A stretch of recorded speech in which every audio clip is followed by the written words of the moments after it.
Is there anyone that doesn't understand what a demo kit is? Okay. Okay, I'm sorry. No, go ahead. Yeah, I'm familiar with the demo kits because you put them out, but I've never constructed one myself. Okay. I highly recommend that whenever you read any material, and if you come across a word that you don't understand, clear that word. And then another thing that I do, this is just me personally, is I construct a demo kit to represent the definition of the word or the action of the word.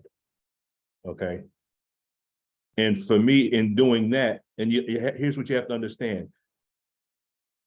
Western education is very left brain heavy, meaning they teach you information and then you parakeet it. You give back what you received in order to pass the grade. Does that make sense? Mm-hmm. And then after you pass a test, the following week, if someone were to ask you anything about the test you took a week or 2 weeks ago, you wouldn't have a lot of recall of that information, correct? Yeah. Okay. Our brain has different filing systems. The two main filing systems, if you look at it from the perspective of what they call left brain and right brain, the masculine brain and the feminine brain. Western education files things in the left brain and totally disregards the right brain. In other words, this educational system disregards the feminine side of our thinking, just like they disregard the feminine side of everything. Does that make sense? Mm-hmm. When you start to do the gradients and the misunderstood words and the mass, what we're doing is you're taking information and you're filing it in both sides of the brain. And what that does is it transfers the information from short-term to long-term memory. Okay. But now when you look at how that's connected to our Islam, the demo kit, one thing they teach is that you can sketch something on paper that's two-dimensional, correct?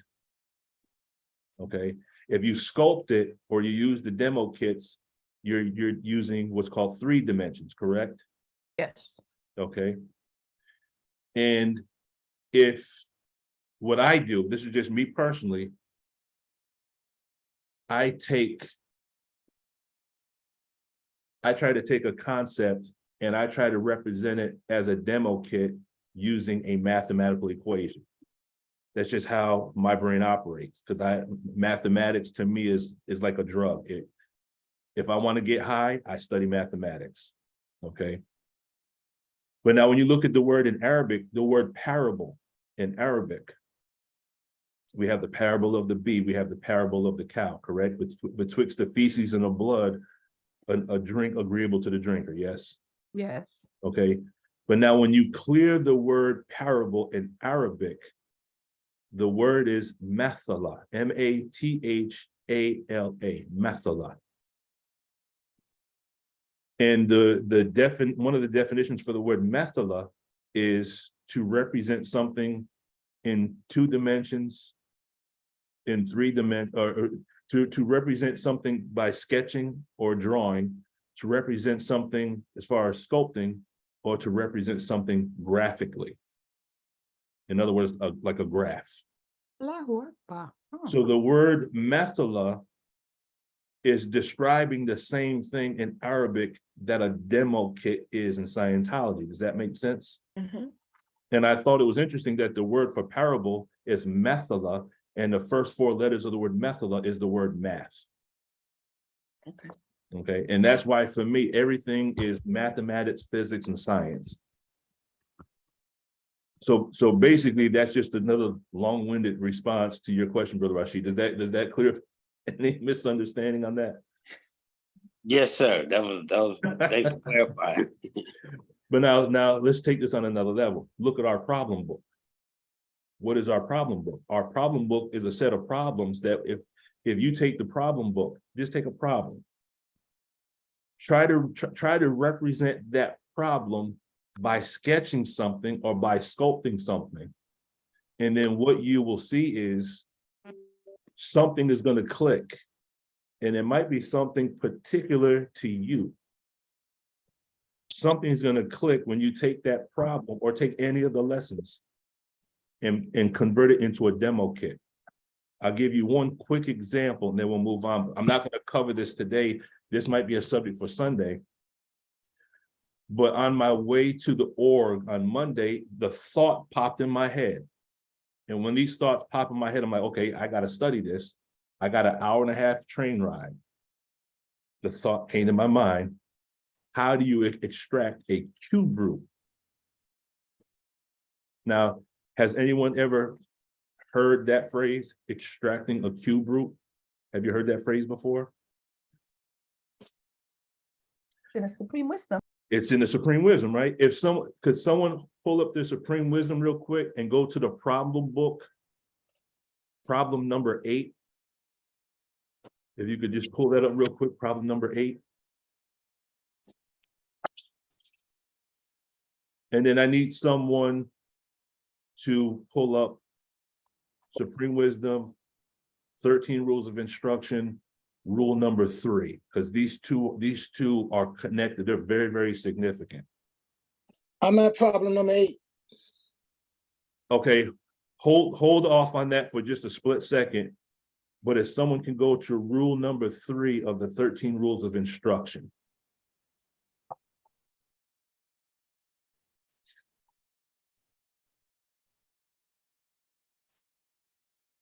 If you go to rule number 3, there's a paragraph in it that says, what is meant by the student's answers to lesson. Okay. All right. Could you read I that, have it. Sister Melanie, read that for me, please? Okay.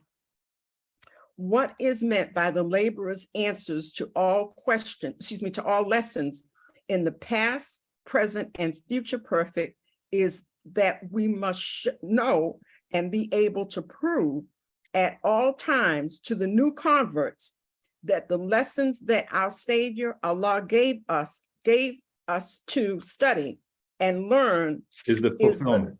is the fulfillment of the prophecies of all the former prophets concerning the beginning of the devils and the ending of the civilization and of our enslavement by the devils and present time of our delivery from the devils by our Savior Allah. Praise his holy name. That's good. That's good. Okay. Two key words there. Study and learn.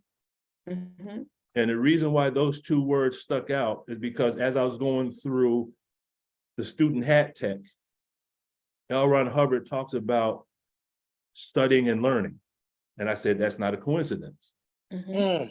So now the question is, what is the difference between studying and learning? I would highly recommend that we clear those terms, at another time, but just to give a quick explanation and how it ties into problem number 8 of the problem book is to learn something can be just to memorize, okay? To have knowledge of something, to memorize, to know something, okay? You learn about it. But when you study, the word study means, one of the definitions is it involves an intense investigation of something, Okay. okay? But if you clear those 2 words, there's some similarity between those 2 words, but the word study kind of takes you a little bit deeper into the concept, which involves investigating. Now, I say that to say this. Brother Salam, could you read problem number 8 of the problem book? Yes, sir.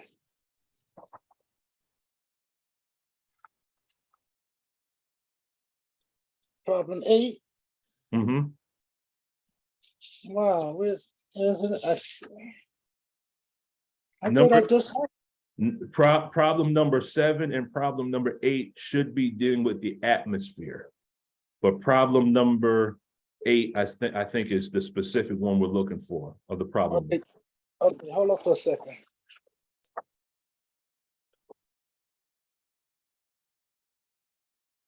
I have it, Brother Luke. 7. It's in 7. Okay, 4 quintillion pounds equal the total amount of atoms. Mm-hmm.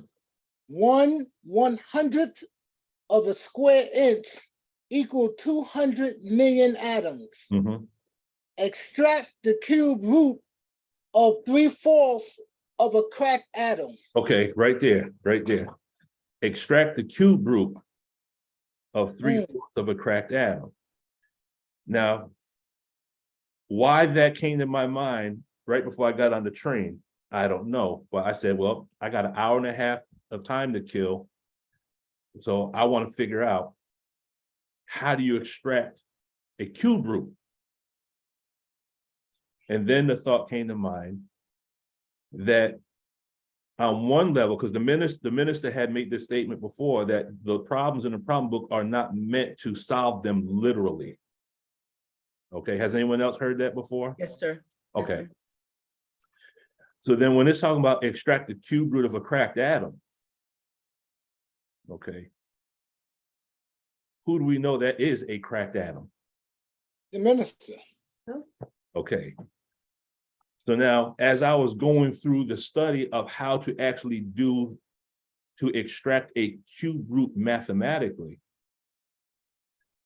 I came to the realization by Allah's grace that in extracting a cube root mathematically is a demo kit that I'll share at another time. It can be used as a demo kit to represent the Honorable Minister Louis Farrakhan, the Most Honorable Elijah Muhammad, and Master Farad Muhammad. It's a demo kit in the form of mathematics, which is our mathematical theology, correct? Yes, sir. Okay. In other words, and this is just my humble opinion, the problems in our problem book are like parables. Mm-hmm. And parables are the same as demo kits, correct? I don't know. But I also realized that the ayats that we have in the Holy Quran are also demo kits. And if we take the ayats from the Holy Quran, then we would have the ability, by taking those ayats and putting them in the fine language that we know individually, either two-dimensionally or three-dimensionally, we will begin to see that the ayats in the Holy Quran, the word ayat also means degree in Arabic. Mm. So as we take the ayats off the page and convert them into two-dimensional, three-dimensional, or into mathematics or whatever language that we understand, we'll begin to see deeper into our problem book and deeper into our supreme wisdom. But is it really those books we're seeing deeper into, or is it that we're seeing deeper into ourselves? I can say that. We're looking Okay. deep into ourselves. Because every time we read the Holy Quran, don't we see something deeper that we didn't see before? Definitely. Okay, did the words on the page change, or was those the same words we saw the last time we read it? Same words. Okay, so when we go back to the beginning and go over it again and pick up whatever additional data we contact, where did that data come from? From within ourselves. It came from within ourselves. Does that make sense? Mm-hmm. Okay. This cube root, I want to get that back to that, if you don't mind. Uh-huh.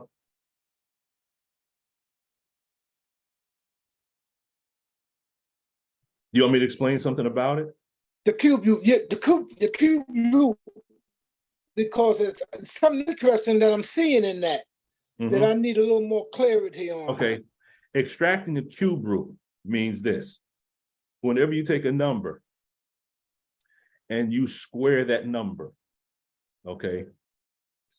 So here's the homework assignment. Certain words I'm gonna give you, go and clear those words. One word is square. Clear that word. Squaring Okay. a number is, you have a base and you have an exponent. Does that make sense? Mm-hmm. And what it is the exponent is telling you how many times the number is multiplied by itself. Does that make sense? Yes, sir. And when a number is multiplied by itself, it's raised to a higher power. Does that make sense? Yes, sir. Okay, now watch this. The word exponent, if you clear that word, It also means apostle, advocate, or representative. And the word base means foundation.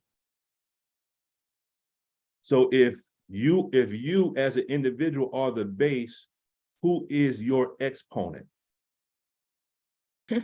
Who is your champion? Who is your advocate? Who is that person that exemplifies what you believe in? That person is who? The Farrakhan right now. Say again? Brother Minister Farrakhan. Sister Down Shea- Minister Farrakhan, right? Mhm. Okay, but now watch this. Something as simple as an exponent in mathematics can be used as a demo kit to teach Islam. Now, in mathematics, there's a rule. If I have the number 3, just the number 3, what other number is always present but unseen? 2 and 1, 1 and 2. Not 2 and 1. Zero. No, One. not necessarily 0, but One. someone said One. 1, right? 1. Okay, One. because 3 is 1 times 3, right? Yes. Technically, 1 is the only number that exists. Because 1 can exist by itself, but every other number is dependent upon the 1. Does that make sense? Mhm. Yes, sir. So 1 in mathematics, you don't rewrite the number 1 every time you write numbers because it is assumed Okay. that 1 is present and it's not necessary to keep writing it. So therefore it's always present, but it's always hidden. Does that make sense? Okay. Yes, sir. Illallah. So in the language of mathematics, 1 represents Allah, correct? Right. Mhm. Okay, now watch this. That means any number that exists, 1 is always present, correct? Yeah. Yes, sir. Okay, now, if let's say you're the number, let's say 3 squared, that means there's a 1 in front of that 3, but it's unseen. We don't have to write it, correct? That's right. Okay. So if I say 3 squared, can I also say that that 2, that's what squared is. Can I say that 2 also has a 1 in front of it? Yes, sir. But that 1, the rule is always present and unseen, correct? That's right. Okay. So if I say 3 squared and the squared represents the minister, there's someone else up there next to the minister who's unseen and also present, and that's who? I agree. Honorable Elijah Muhammad. Right. So when you take an exponent, there's actually 3 individuals that are present. There's 2 that are present and unseen, and there's 1 that you see that's connected to someone that you don't see, correct? Mm-hmm. Yes. I see it. Yeah. So that's when you square a number, okay? But now let's take it to what's called a cube root. A cube root is 3 to the 3rd power. So on one level, we can say the 3 represents the minister, correct? Yes, sir. Okay, we can also say he represents the minister on another level. So now here you have a number to the 3rd power. Can someone pull out a calculator and then take a number, maybe a 2-digit number, and multiply it by itself 3 times, or cube that number? Can someone take a number and cube it for me real quick? And I'll show you what a cube root is. And this is all just laying the foundation for, maybe we'll actually go in depth into this on Sunday. Okay, I got my calculator. What you? Any 2-digit number you want, just give me the final result. Just take a 2-digit number, multiply it by itself 3 times. 69, 55, 165. What's the number?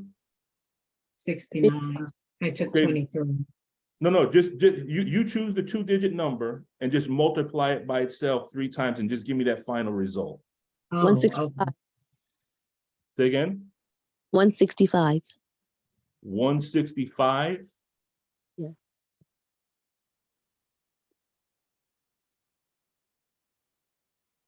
So you took a 2-digit number and you multiply it by itself 3 times. Right. Not multiplied by 3. Okay. So for example, if I take the number 17, 17 times 17 times 17. Okay. Okay. So I got 12,169 or 67. Okay. What was the first number? Well, that's I used the number that's 23. how you extract. That's what the whole process of extracting the cube is. You want to find out what the number is that Right. produce the number. Okay, so that means before you find the cube root, you know what the square is. In other words, I'll go into depth how to do this at another time, but here's the lesson. Extracting the cube root of a cracked atom. If you look at that as a parable, that means the cube root represents the minister, but when you extract the cube root, you're actually finding the square root, which is the Most High Elijah Muhammad, which takes you back to the root, which is the Savior. Does that make sense? Yes, sir. Definitely. So it's a way it's a way of using mathematics to represent our Islam, and to me, that is what we call a mathematical theology. Does that make sense? But now I believe I can teach you how to do that in 10 to 15 minutes, and you'll know how to extract the cube root in 10 to 15 minutes. Okay. And this might be the subject for either Sunday, God willing, or next Wednesday. Mm-hmm. But the point of what I'm trying to make is there's more to our lessons and there's more to our problem book, because it says that our problem book is designed to teach us something about our miserable condition in a mathematical way, correct? Right. Yes, sir. So to me, that means that the problem book is a book of demo kits. Mhm. And if we study, if we learn and study, to learn means to memorize. To study means to investigate. So the memorization of the lesson is important, because in memorizing the lesson, you can be someplace and you don't have access to a book. And I do this all the time. Sometimes if I'm driving long distance, I'll go over a problem in my mind, or I'll go over an equation in my mind. And that by next time I know, look, I'm at my destination and don't even know how I got there. Mm. I And bet when as I'm going through the equation, it's like, not to sound crazy, but it's like, well, the minister says the self-accusing spirit will guide and reprove and those things, correct? We have a force and power inside of ourselves that comes from the source that will teach us this thing, that teach us the things that we want to learn, correct? yes, Okay. I'll chew on an equation for an hour. And then I get so excited, I have to write it down. And then those are the things that I share with the believers.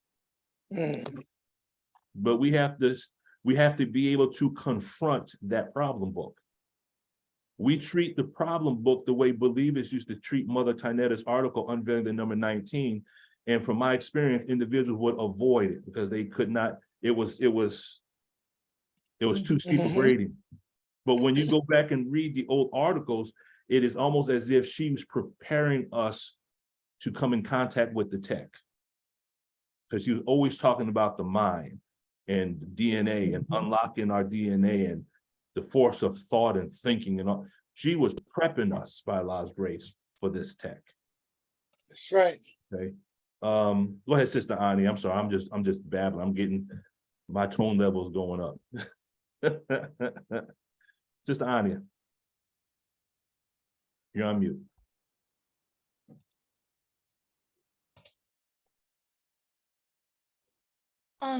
Yes, sir. I was when you mentioned the two that were unseen, just so happened earlier this morning, when I was reading the Quran, I cleared the word unseen. And so I would dare say that if you ask the majority of people what the word unseen meant, they would give one of its definitions, which is invisible, that which cannot be seen. So most of us have been introduced to that spooky type of definition of unseen, something in the ethereal realm that is not capable of being, or something that we are not capable, we don't have the capability to see it, because it exists on another realm, in some kind of invisible entity. I would dare say that most of us, it's like the concept of, when you say the word Jesus, we've been taught that the image that comes to our mind, because that's what we've been taught, is the white man hanging on the cross with blonde hair and blue eyes. And it takes a different teaching over time to change that concept that we have when we hear the word Jesus. Likewise with the word unseen, that we have to clear the word and be introduced to its other meanings. Yes, ma'am. Other than the word invisible, which those other meanings are not seen or not noticed, unnoticed, hidden, concealed, obscured, camouflaged, unrevealed, out of sight.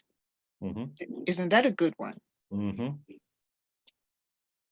Unobserved, masked, shrouded, veiled, undetectable. And when I read those ones, I thought of the fact that if you turn out the light in a room and the room is in total darkness, you can't see anything. But there are things still that doesn't mean that the room, all of a sudden, everything went away. The things are still there. They're just not seen. They're unseen. So we use the phrase sometimes that a thing is shrouded in darkness.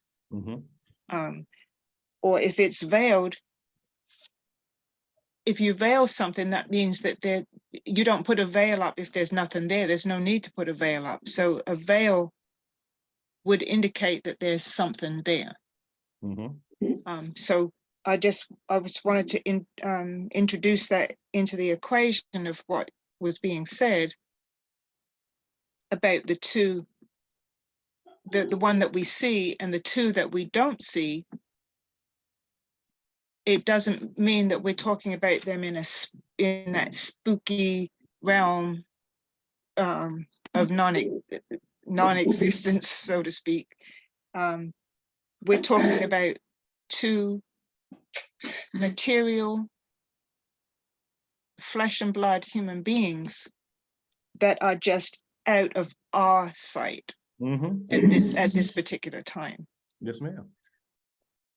So I just wanted to introduce that into the equation. Yes, ma'am. Thank you. And I like the way you worded that. Here's the Arabic word, because the Arabic word is guide.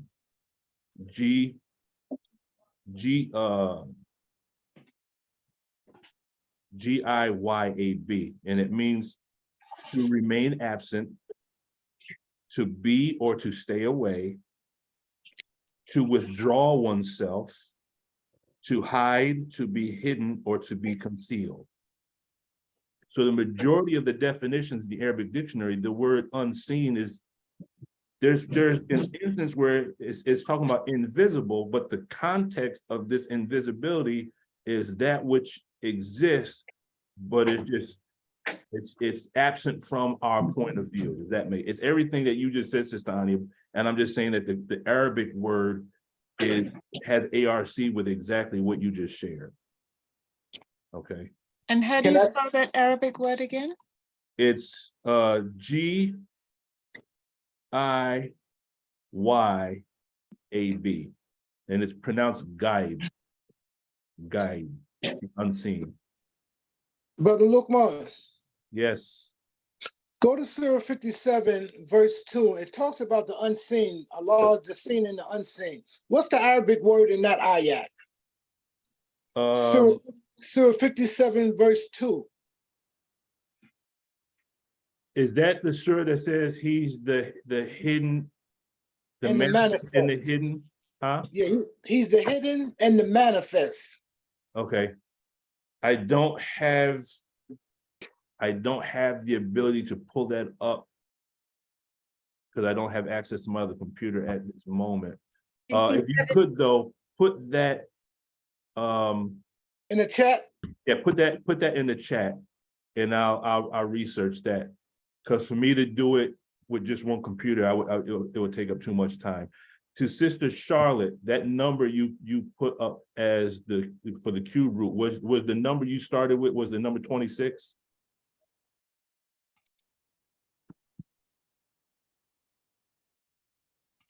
No, no, sir. It It was wasn't not. 36? No, sir. It was actually 12, unless I did it wrong. 12 times 12 times 12? Yes, sir. That should be 1,760, I think. Is it? Someone do 12 times 12 times 12. Or was it 13? I'm sorry. I don't know. Clearly, I need help with math. That's okay. That's okay. That's We all okay. do. And I was in the process of sending you a text. I'm like, No, that's fine because the wheels are turning. Could someone cube the number 26 for me real quick? 1728. 1728. That's 12 times 12 times 12. Yes. Yeah. Can someone 17. cube 26 for me? 26.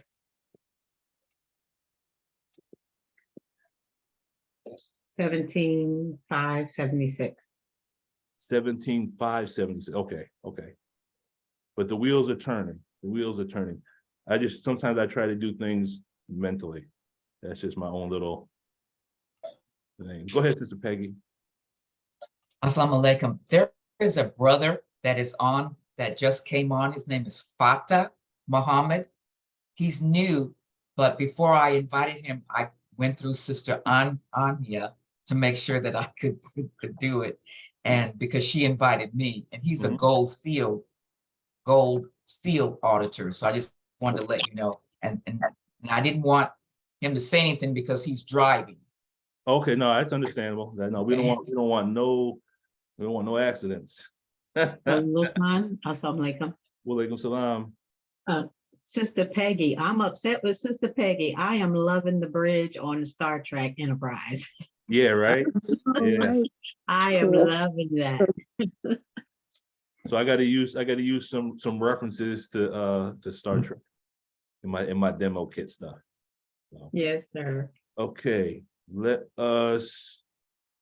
If there's nothing else, we'll go ahead and finish the subject from Sunday, mixed feeling controversy. Does anyone have anything else before we go forward? Okay, so you can expect us to get into extracting the cube root from a cracked atom, but looking at it from the perspective of how we can use that mathematics as a demo kit to get a deeper understanding of the minister. Does that make sense? Okay. So let me pull up the, okay, can everyone see my screen? Yes, sir. Yes, sir.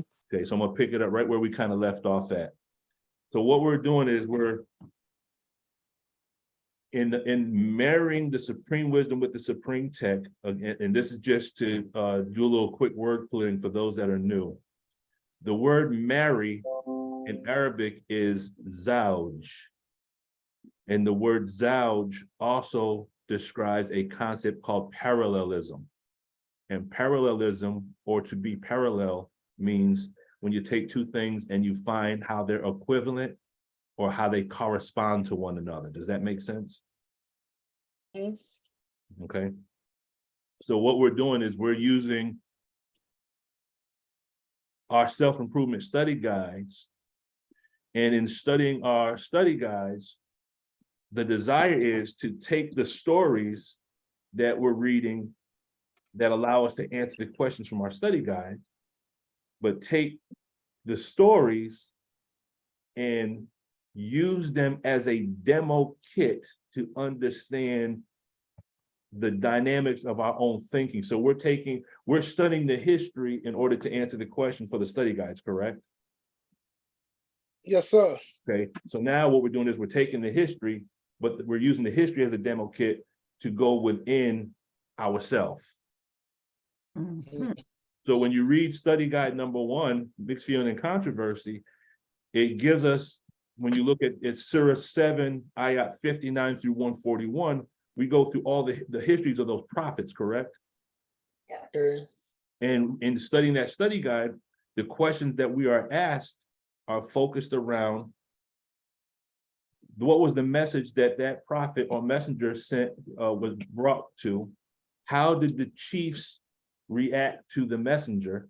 And how did the people react? And then what was the result of those who accepted the message and those that did not? Does that make sense? Yes, sir. Okay. Now, when you study the history of those prophets, when you study Shuaib and Salih and Hud and Lot and Moses, when you look at those prophets, the cycle of action is pretty much the same. They had a message. They went to the chiefs of the people. The chiefs of the people basically bull baited them.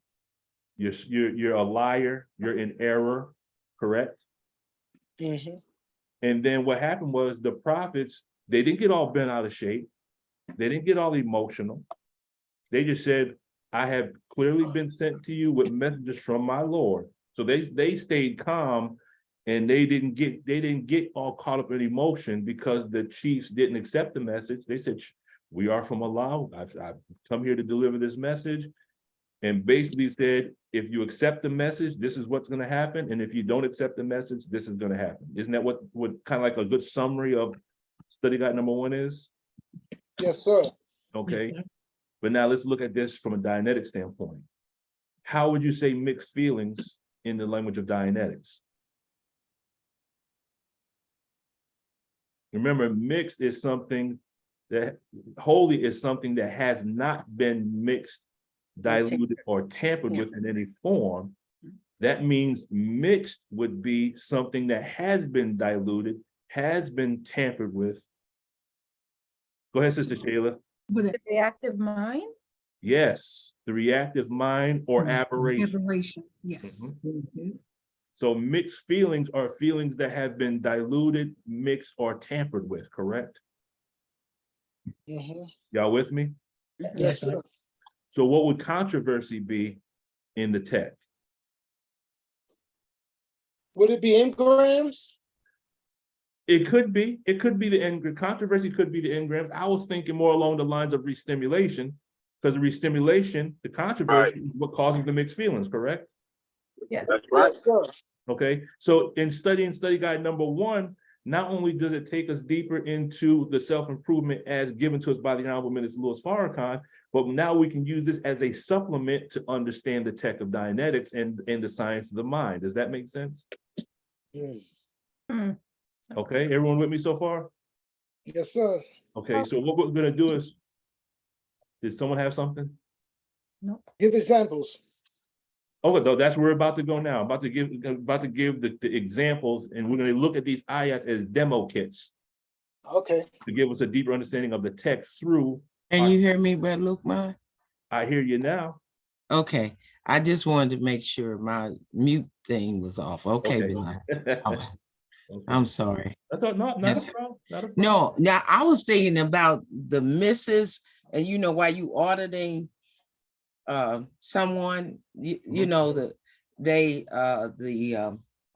you know, when they start moving around and then you know, you can't find them, you know, on the scale. That's what I was thinking about as you was talking about that's like a mixed feelings, you know, they Yeah, jump yeah. around, you Mhm. know. So you're talking about the bouncers, the The deniers, the bouncers, groupers, yes, the misdirectors, yes, sir. and the holders. Yes, sir. Those, yes, thank you. Those are Yes, sir. feelings. Yes, sir. And the mixed feeling is producing the controversy because now Yes, you're sir. trying to hold them down so you can get to, they're trying to keep you away from the engram. Yes? Yes, yes, sir. Yes, man. That's a perfect way of explaining it. So basically, the quick summary is when you look at the chiefs, when you look at the prophets, and you look at the trials that occur, with the application of word clearing, the reading material for study guide number 1 also provides keys to unlock terms used in the tech of Dianetics. We're going to come face to face with Dianetics by using the study guides on another level now. So when you look at the Surah, Surah Al-Araf, the elevated places, is Surah 7, ayahs 59 through 141. But we're going to look at the chiefs of the people in the same light that we look at the reactive mind of the circuits. Does that make sense? Yes. Okay. The prophets or the messengers are the self-accusing spirit, but we could also say that they represent the auditor. Okay. Okay. Those that accepted the message we're going to compare it to those that are high on the tone scale, and those that refuse the message, we're going to compare those to those that are low on the tone scale. Does that make sense? Mhm. Okay. So let's look at Noah. If you look at Surah 7, ayahs 59 through 64, the word chief in Arabic is al-mala, al-mala. Okay.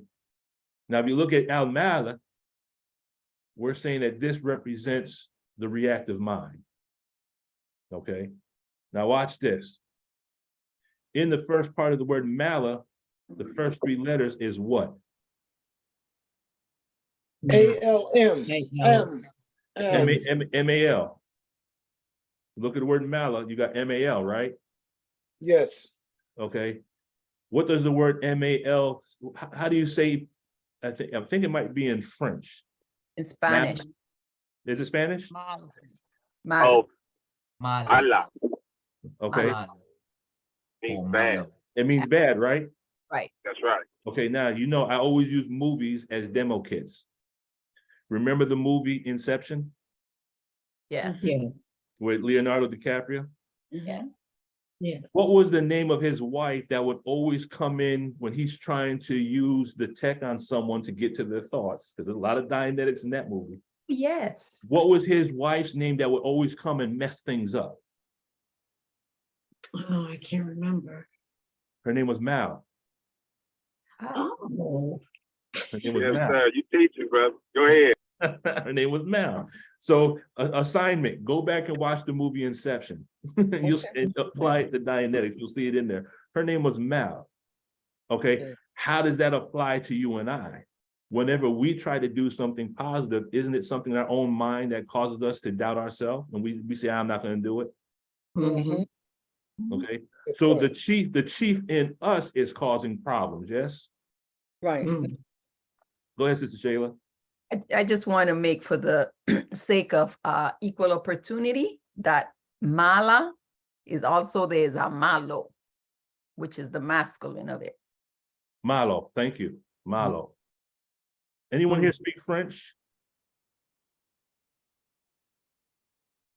So I think I can speak a few words. I think not mal is fluently. bad in French as well, but we got it in Spanish, mal and mellow. Okay. So now, Is there any association with Mayi in Hindu, meaning illusion? Any association? like Maya, Yeah, Maya, yes. I'd have to put that one in the chat. I'll have to look that up. Okay. I have to look that one up. Now, the word mala in Arabic also means a council of elders. A council of elders. So it says that he went to the chiefs of his people, correct?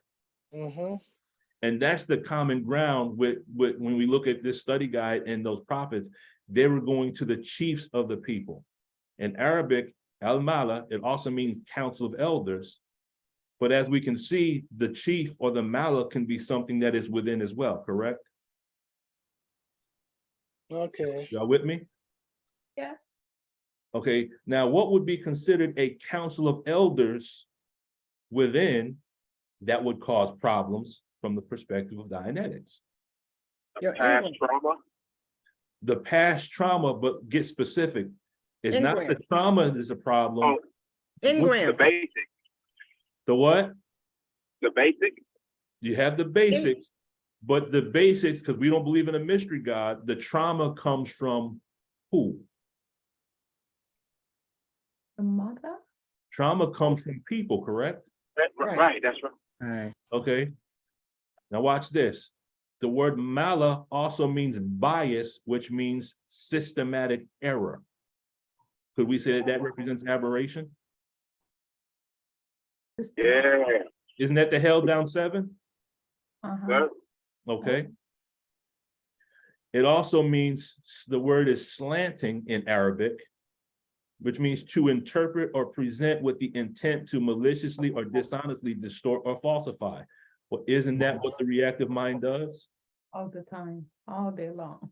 That's what the reactive mind does, right? So if we can say that the word mala, chief in Arabic, is synonymous with and has ARC with systematic error, the characteristics of the reactive mind, or what L. Ron Hubbard calls later on, he calls it the genetic entity. Can we see that these two concepts have ARC? The Arabic and the Dianetics have ARC, correct? Mhm. Yes, sir. So can we say that this ayah in the Holy Quran can be used as a demo kit to explain Dianetics? Yes, we can say that. Okay. Yes, sir. So now, who is this council of elders? In Dianetic language, we call those valences, correct? Ah, yeah. Oh, wow. Okay. Okay. Here, the elders could be the valences, the errors or the aberrations, and the malicious interpretations are the demon serpents. Mm. So here we got a couple of ayats in the Holy Quran, but we can learn Dianetics from it, correct? Yes, sir. Okay. But Allah already told us, I've given you a book explaining all things, yes?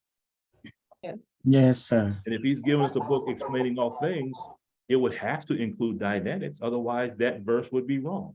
Because if Allah does not explain the tech of the science of the mind, if Allah is not the source of the science of the mind, then Allah cannot say that I've given you an explanation of all things in this book.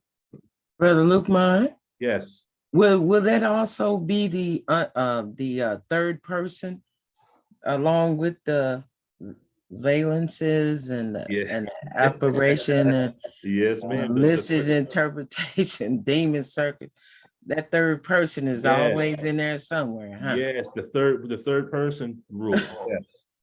Oh my Third goodness. person rule. But now where is that third person rule found in our teachings? Remember in Message to the Black Man, it said that when they came amongst the holy people, they would say something to this person, say something Yeah. to this person, and cause Yeah, them to start gossip. fighting, and then they would step in and solve the problem and then rule over both. Right. Yes. Okay, so we do have the third party rule in our lessons. Yes, sir. It's just, it doesn't say third party rule. It says it's in Lost Found Muslim lesson number 1, question number 4. Why do we run Yahweh this made devil from the root of civilization? And they started causing trouble among the righteous people, telling That's lies. right.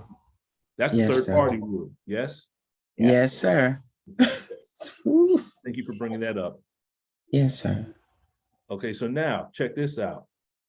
Those in the ark were delivered, and those outside the ark were drowned. That's what the ayat says, correct? Mhm. Okay. The word in Arabic for delivered is naja, which means to be saved or to be rescued. But now what else does it mean in Arabic? It means to whisper, to entrust someone with a secret, to take into one's confidence. Well, what is that describing? What is that describing in Dianetics? That's auditing, isn't it? Yes, sir. Okay. That's right. That's what it is. And don't we call it delivering the tech? Mhm. Go ahead, brother. Those in the ark, or we could say, instead of saying ark, A-R-K, we can say those that had A-R-C with the minister. Hey, you Right. teaching, brother? Right. Those who had A-R-C, those that were in the ark, the affinity, the reality, and the communication, they were delivered. Does that make sense? Yeah. Okay. It also means, the word naja means to release or to rescue. Well, what does release? Isn't release a term that's used in Dianetics? Mhm. Did Go ahead. Yes, sir. L. Ron Hubbard take the Dianetics and do word clearing in Arabic and find the terminology he used for Dianetic? Did he find it in Arabic dictionary? I don't know. Man, go ahead.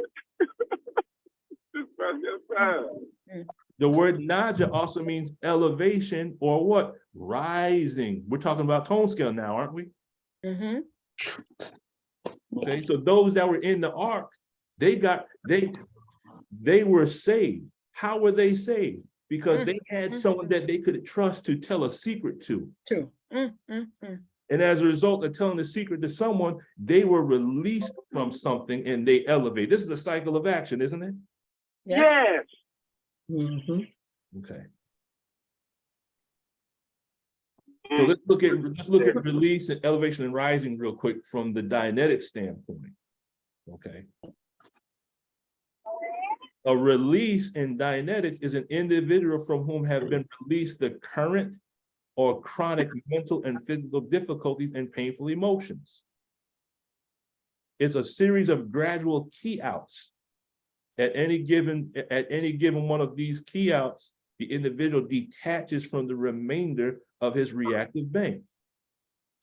So that's what a release is. A release is that if those that have received auditing, it's that moment where you say, oh my God, that I all my life I thought, and it wasn't that. Yeah. And then what happened? Tone level goes up. Case game, correct? That's the release. Has anyone, and I'm not taking credit for none of this because all praise is due to Allah, but has anyone during the Zoom meetings at any time, something clicked and you had that epiphany and you're like, oh my God, really? Yes. Every Saturday, Sunday, and Wednesday of this Zoom, I was just getting ready to type. I'm like, how can I get a pocket, Brother Lukman? Because stuff makes sense so clearly when on these Zooms. Oh Allah, thank you. All praise is due to Allah. I'm just as high as you are right now. When I would teach in the prison sometimes the brothers would say, brother, that was powerful. I've never heard that before. And I say, yeah, brother, neither have I.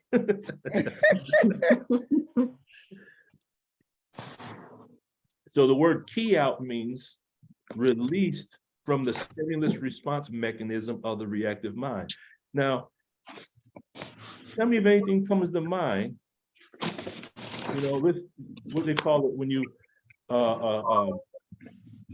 one of the techniques is called, what is it called, a flash answer. I would say the word key out and you give me a flash answer, key out. What's a flash answer that comes to your mind?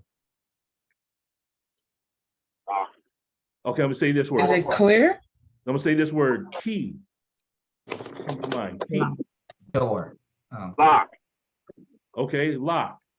I was thinking about how we got to turn these keys in problem 31 and problem 32. Yeah. The turning of the keys. Yes, sir. Because we want to do what? We got to release that lion that's in the cage, correct? Okay. Brother Lukman, when you said key, I thought of unlock.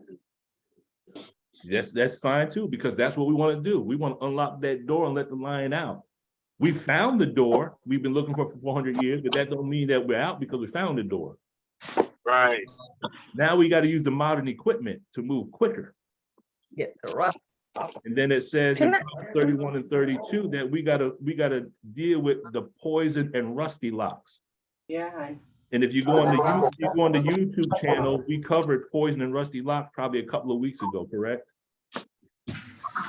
Can I So, ask a question? yes, who is that? I don't know, this is Zaki. I don't know if I'm a little off the topic because I'm in and out, I'm at work. But since we're on this, is Mhm. it any way, because I remember the minister had us ask our parents what surrounded our birth. So is it any way I can be in the valence of a third party and not know it? And because I don't know the characteristics of that third party, will I be able to get rid of that valence from that third party? Am I making sense? But that's a good question. Can you be in the valence of a third? That's called dramatization. When you're Drama. when you're dramatizing an event, you're in someone else's valence. That's number one. Number two, he evolved the term valence to another term called the life continuum, which is a whole nother level of courses. If everyone could just please put your phones on mute, that way we won't have the background information. Sorry, bro. I'm so sorry. That's okay, not a problem, not a problem. The life continuum is, and that course comes after Handbook for Pre-Clears. And what that says is, we take on the characteristics of people that were in our life that have either passed away, are no longer with us, or failed in life. And then we take on aspects of their character. So when someone says, you know what, you act just like so-and-so, there might be some truth to that. We might dramatize that valence when we get re-stimulated. Does that answer your question, Sister Zakia? Yes, so I want to get out of that. So I'm trying to figure out how can I recognize the dramatization and get out of it at the same time, and just come. And I kind of remind myself. I say, "Come to present time." I tell myself, "Come to present time," but I want to kind of get rid of it altogether, though, at the end of the day, and not allow it to keep creeping up. Because do you have some? Oh, go ahead. I'm sorry. Do you have someone that you can go to actually receive the auditing? Yes. Then yes, I do. Okay, go to your auditor and start dealing with specifics and locate that on the time track and find out what it is. So let them know about a specific, that's the keyword, specifics that I should bring up. If you have something specific in mind, then okay, get specific with the auditor and say, look, this is where I'm at. Because now here's the thing, you might start there, but it might go back even further to something else. So you got to trust the flow. Does that make sense? Yes, it does. Thank you. Okay, you're very welcome. Okay. Let's see. Rising. Now here you have something called rising scale processing. It's simply a method of shifting postulates upward toward optimum from where the pre-clear believes he is on the chart.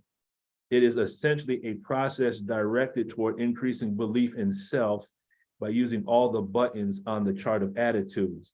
Now, those that have had a chance to actually deal with the math concept, this is how I strive to share the math. I usually share with people and I ask the question, who here has problems with algebra? And then you have people that raise their hand and say, I have problems with algebra.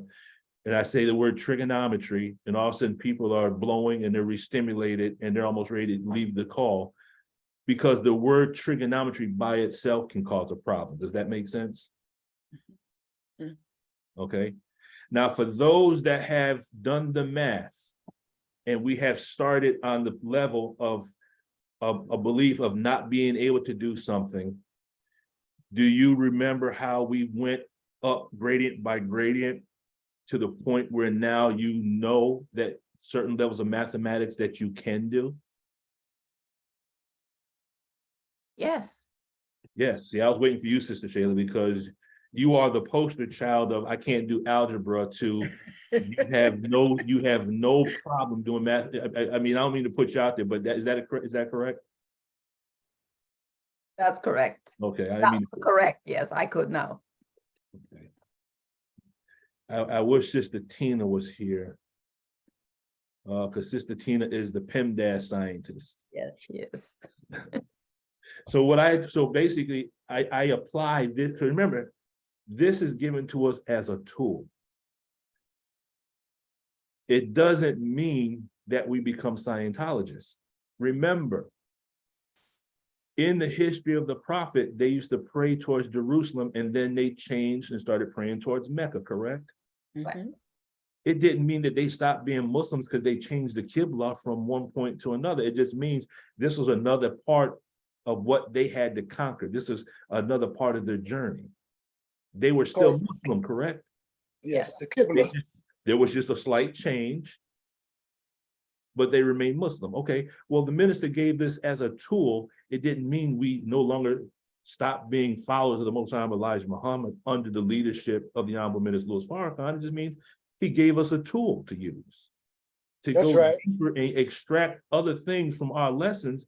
Because if we just recite the information without application, then we become a jackass carrying a book. Does that make sense?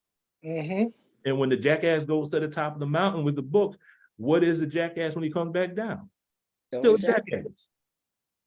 Okay, so we can't just recite. Recite is the first part of learning. Now we got to apply it. In science, it's called theory and application. Yes?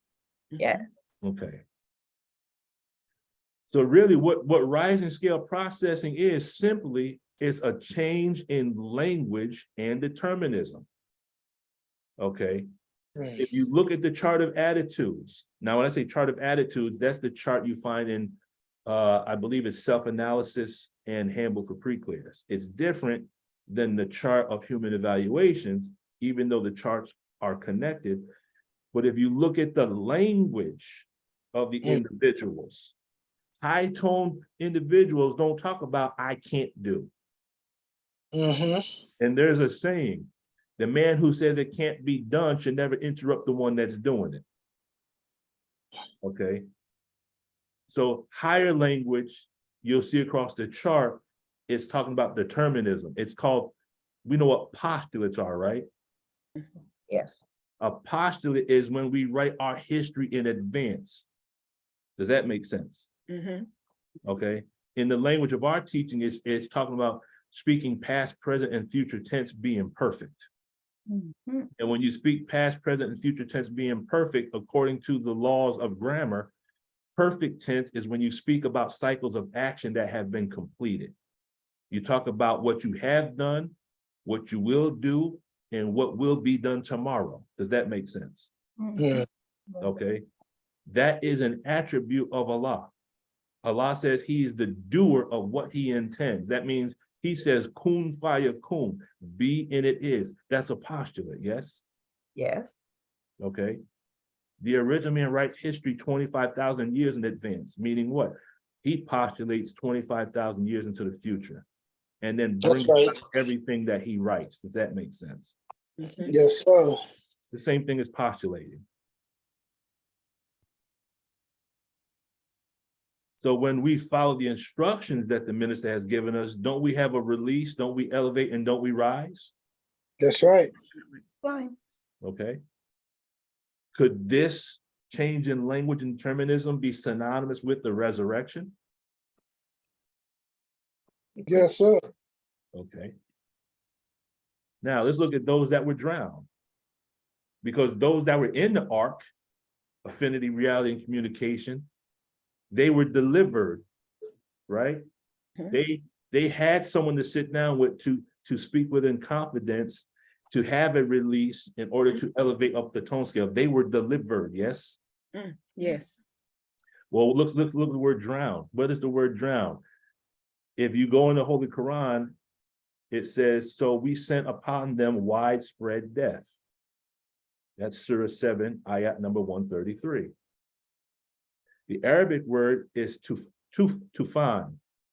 Tufan. It means to circle or to surround.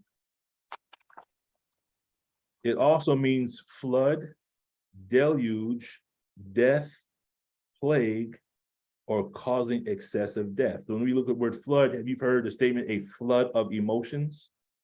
Yes. Okay. Now remember, Divine Destruction of America, the Honorable Minister Louis Farrakhan says that grief is one of the tools that Allah was going to use during the chastisement. Yes. There's another ayat in the Holy Quran where it says that Allah uses the trials to purify the believers, but uses the same fire or trials to destroy the disbelievers, yes? Yes. Those of us that are striving to understand the text, we become the mental firefighters. There's a difference being in a burning structure without the proper equipment to absorb the heat versus having the equipment and being able to go into a burning structure. Going into a burning structure to rescue someone is no different than going into a person's mind who's on fire, and you have to put the fire out on a mental level. It's the same science. Same science. Oh, what? Those that have the tech are described like this in the Bible. I think it's the book of Daniel, but I'm not 100% sure, but you've heard this verse before. They were put into the furnace of affliction, but one like the Son of Man was in oven with them, keeping it cool, yes? Yeah. Okay. The minister told us that grief was going to be used as a tool, but on the same token, he provided us with a firefighter's uniform to wear so that we don't get burned. We might feel some heat now, okay? Because I can't tell you I go into a burning structure and it ain't hot. No, it's hot. It's uncomfortable, but it's a hell of a lot better than being burned. And so now what's going to take place is, and it's happening already. It's happening already. Every day you look at the news, you see individuals are losing their minds, yes? Yes. Okay. Go ahead, Sister Anya. We also use the expression often that I'm drowning in my emotions. Yes. And since this slide here, you said those that were drowned, and then it says deluge and death.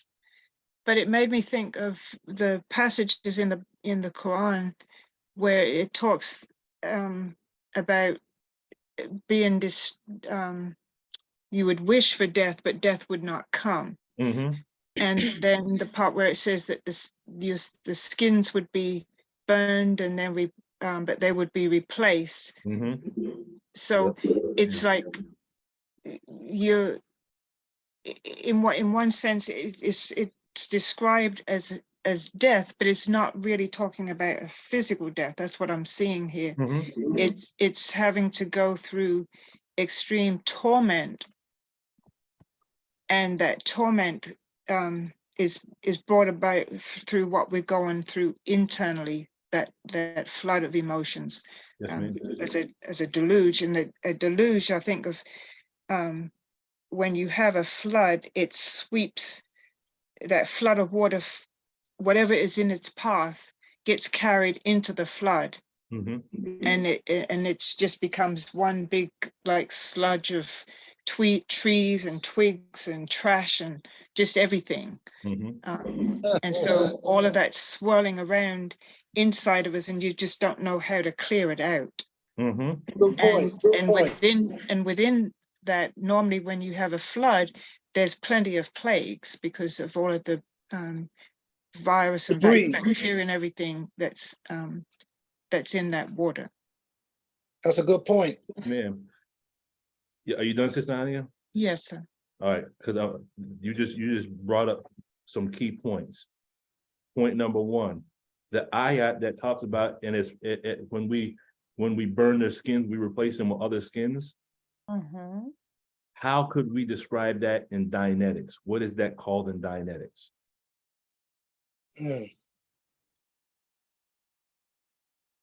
Could we say chronic stimulation? Right. I was just about to say it. Okay.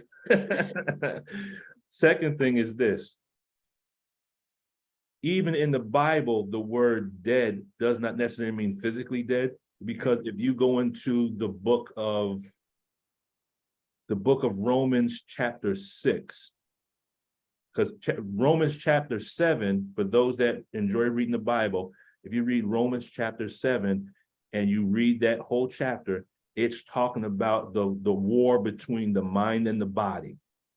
The law of my mind is at war with the law of my members, and the law of my members represents the physical body, and that's what we're at war with. That's the jihad, yes?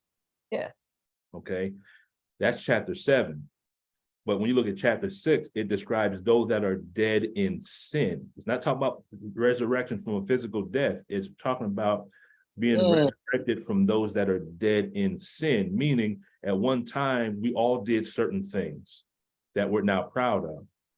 But now that we got in contact with the Messiah in this modern day and time, we have been resurrected because we are no longer dead in sin. It doesn't mean we're perfect yet, but there's certain things that we just don't do anymore, correct? Correct. Okay, and the last thing is this, Sister Ania. What happens during the time of floods with regards to animals that live within the earth? They come up. They come out, right? Now, so we got all the snakes, all the serpents, all the things that were hidden, correct? Correct. What happens when we have a flood of emotions? Boy, There's all kinds of stuff that comes up. Comes now, out. right? really. As you described as the sludge and all that other stuff. So now we get aberrated. Someone comes at us. Now we start talking about stuff that happened 10, 15, 20 years ago. And they're like, where the hell did that come from? That ain't got nothing to do with me. Where did that come from? Right? Does that make sense? Yes, sir. Okay. Did somebody else have a hand up? Yes, sir, I did. Okay, yes, ma'am. Yeah, I was just, yes, sir, I was thinking about the word overwhelm. Yes, same word. And you know, when your emotions, you just, I thought the study guides, when you in a whirlwind and you've been tried in the fire and they bring you out and they beat you, they beat it and put it back in the fire. Then bring it out and beat it again and put it back in the fire. And I thought about the acts, you know, all of those beatings, you know, procedures in order to make diamonds. You know, to not get drowned in your emotions. And I think, if I remember, the study guide asked the question, why? Somebody asked why, to kind of break that cycle of being in a tornado. As a matter of fact, somebody was in a tornado yesterday and it turned the car upside down, and he didn't know what to do. He was just sitting there because he couldn't believe that happened. But you know, that's what I was thinking about too, the tornado. You know, you just locked up in it, and you can't go anywhere. You know, you just right there because death is in front of you, death behind you. And my nephew was saying that snow that came down in California. He said, Auntie, we had just passed that. And then all of that, what is that avalanche of snow just came down on the road. He said, I had just missed that. So I mean, to be, I mean, where you so overwhelmed, they're gonna have to call some paddy wagons, you know, to take people to the hospital. And I mean, and you just do anything. There's no control, nothing. You just do what everybody else do. Not the Romans. You just do what you see everybody else doing. Yes, sir. That's what I was thinking about, being so overwhelmed you can't think. You know, you can't eat. You know, you wondering, is God punishing you? You know, by taking the people you love because they wouldn't submit. Ooh. Okay, how can you prepare for that? We talked about preparation the last time, and you were saying you can't really prepare for that because we never experienced that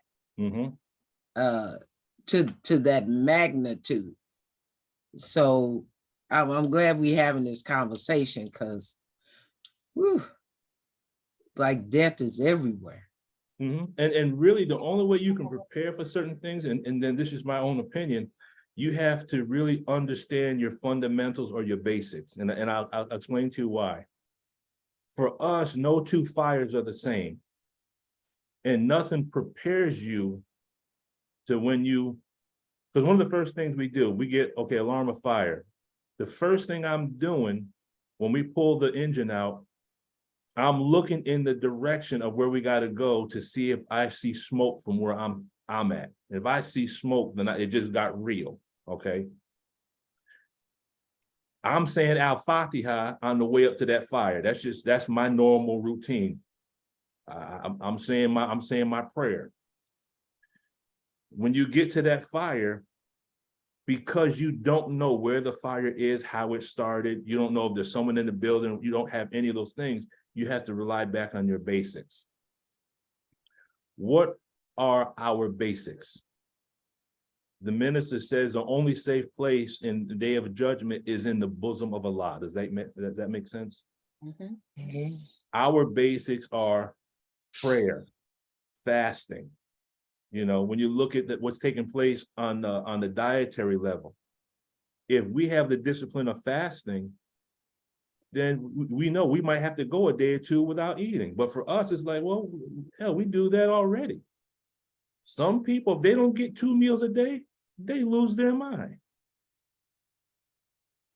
All we have to understand, we have to master our basics. Master the basics, and that's about the only way we can prepare. Going through our study guides, rising above into the mind of thinking of God, because if we can maintain that level of discipline on the mental level, then no matter what takes place in our life, if we can be like those that say, and it says those that come under trial, I'm paraphrasing it, they say, surely I am from Allah, and to him I shall return. Yes, sir. If we can have that mental state, then we're good to go. Okay. But that's just me. I mean, we all might have our own viewpoint, but it comes down to the basics. Comes down to the basics. That general order number 2, walking your post in a perfect manner, keeping always on the alert. Keep always on the alert. Always. And now you have to be on alert because you don't know who's going to act a fool nowadays.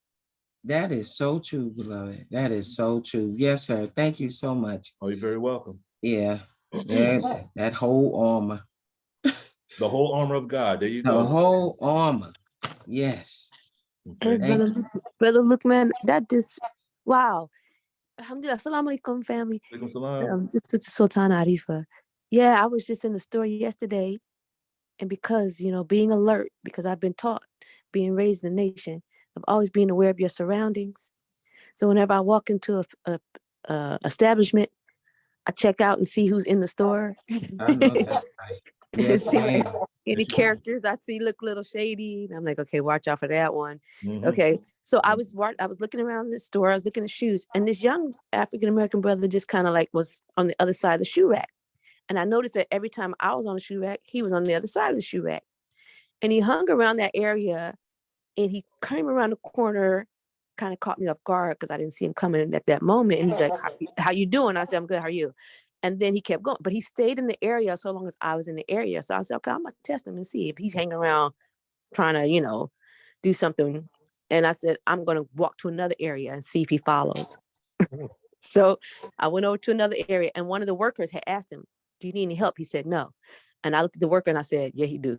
And she said, no, I saw him. I've been watching him. I said, thanks. Okay. So I walked around. I went to a whole nother area, men's section, and I waited and I saw him. It was like I was being like, one of those detective spies kind of people. I felt like I was a detective or a spy, because every time he came around, I would duck and see if he was looking for me or kind of trying to figure out where I went. When I realized that he left the shoe area, when I left the shoe area, I said, okay, it's time for me to leave the store. And so I waited till his back was turned. He started walking towards the back of the store, and I made a beeline to the front door and I left. But that was because I was aware. And I picked him up right away. Yes, ma'am. You got to be aware. That awareness might be what saves us in this day and time. Definitely. Yes, that's right. All right. So finishing up on the word drown, an overwhelming quantity of volume, you can look at the news every day, and see that this country the fall of America is for real. Yes, it is, sir. But now the fall of America, because there's no mystery God, for a government to fall, wouldn't that imply that the people of that government are falling? Yes, sir. Okay, so we're really talking about the collapse of a mental institution. Oh my God. Does that make sense? Okay. Now we're gonna look at Hood real quick. Y'all remember Hood, right? Mhm. This is Surah 7, ayat 65 to 72. Okay. Jeez. Hood, it says, Hood was sent to his people. And the chiefs, you know, we dealt with the concept of bull baiting before. But basically, that's what all the chiefs did. They told the prophet that you're a liar, you're in error, you're this, you're that. Hood wasn't distracted, right? He was sent with a message. Surely I am sent from your Lord. I'm giving you this information. And it didn't distract him from his work. Is that correct? Mhm. Okay, we have a perfect example of that. Many people have been coming after the minister for years, but he has maintained he didn't let the bull baiting take him off his post. He just stood on what he knows is the truth and said, you can take it or let it alone, correct? Okay. But now, if you look at Surah 7, ayat 69 specifically, it says, do you wonder that a reminder has come to you from your Lord through a man from among you that he may warn you?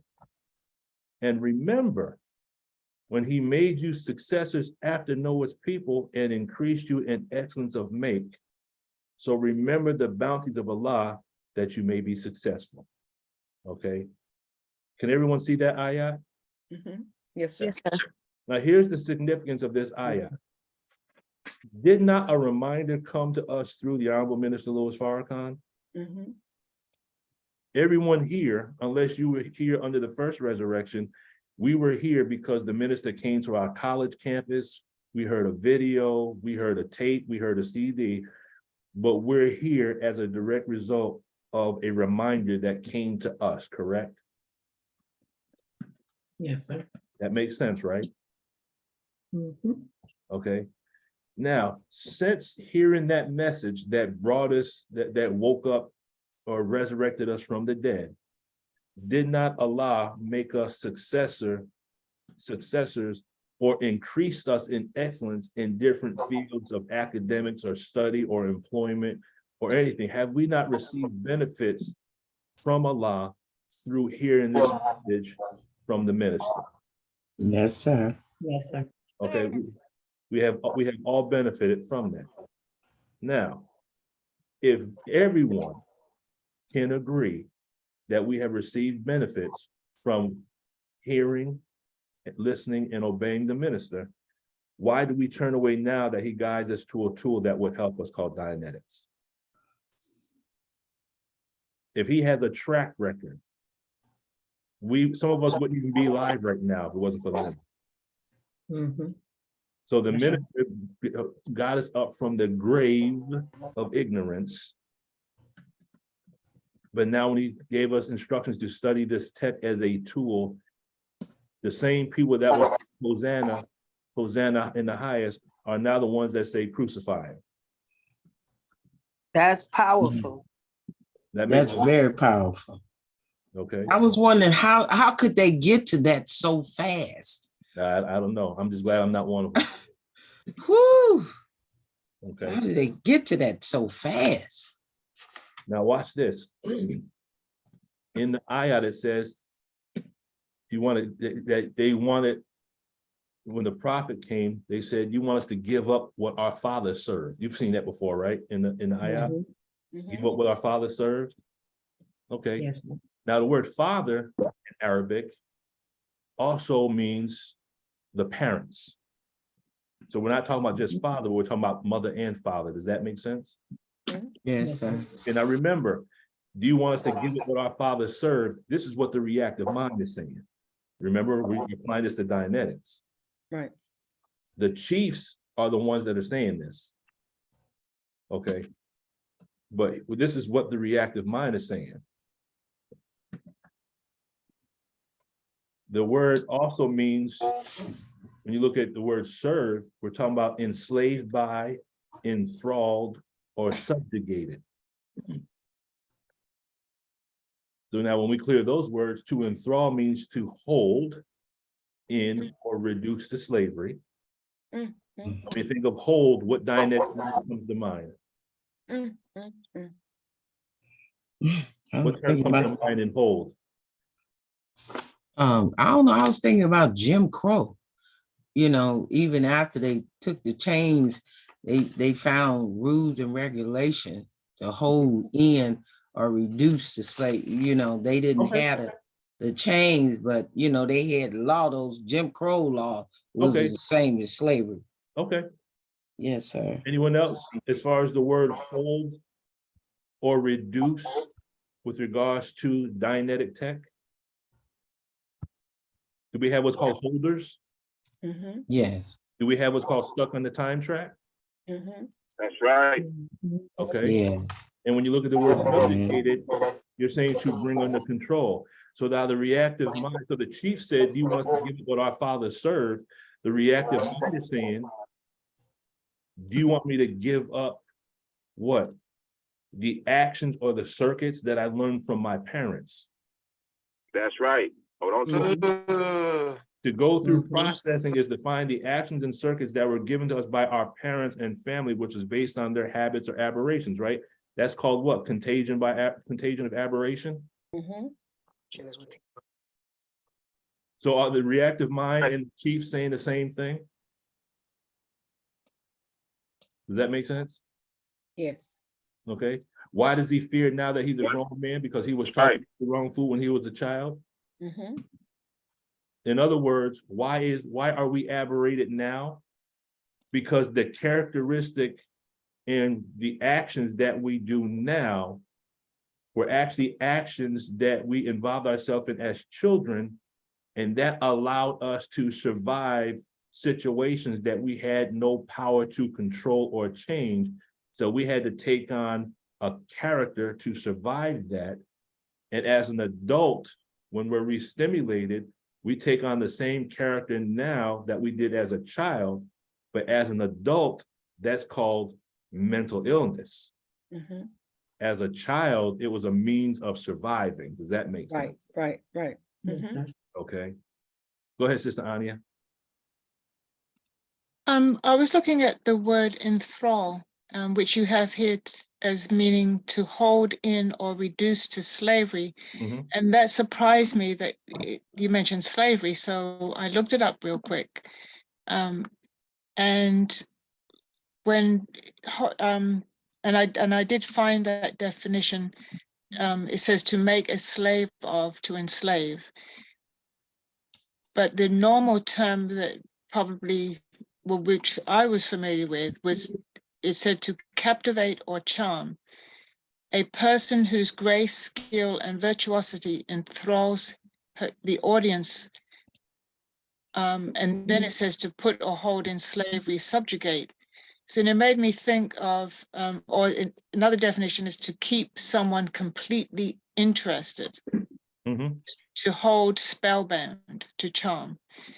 And I thought about Hollywood and the whole entertainment industry, and how our people today, if you try to tell them that they're in slavery, they want to argue with you because they feel that they've, I'm a free person. I got my freedom, but they don't see that they're held mentally captive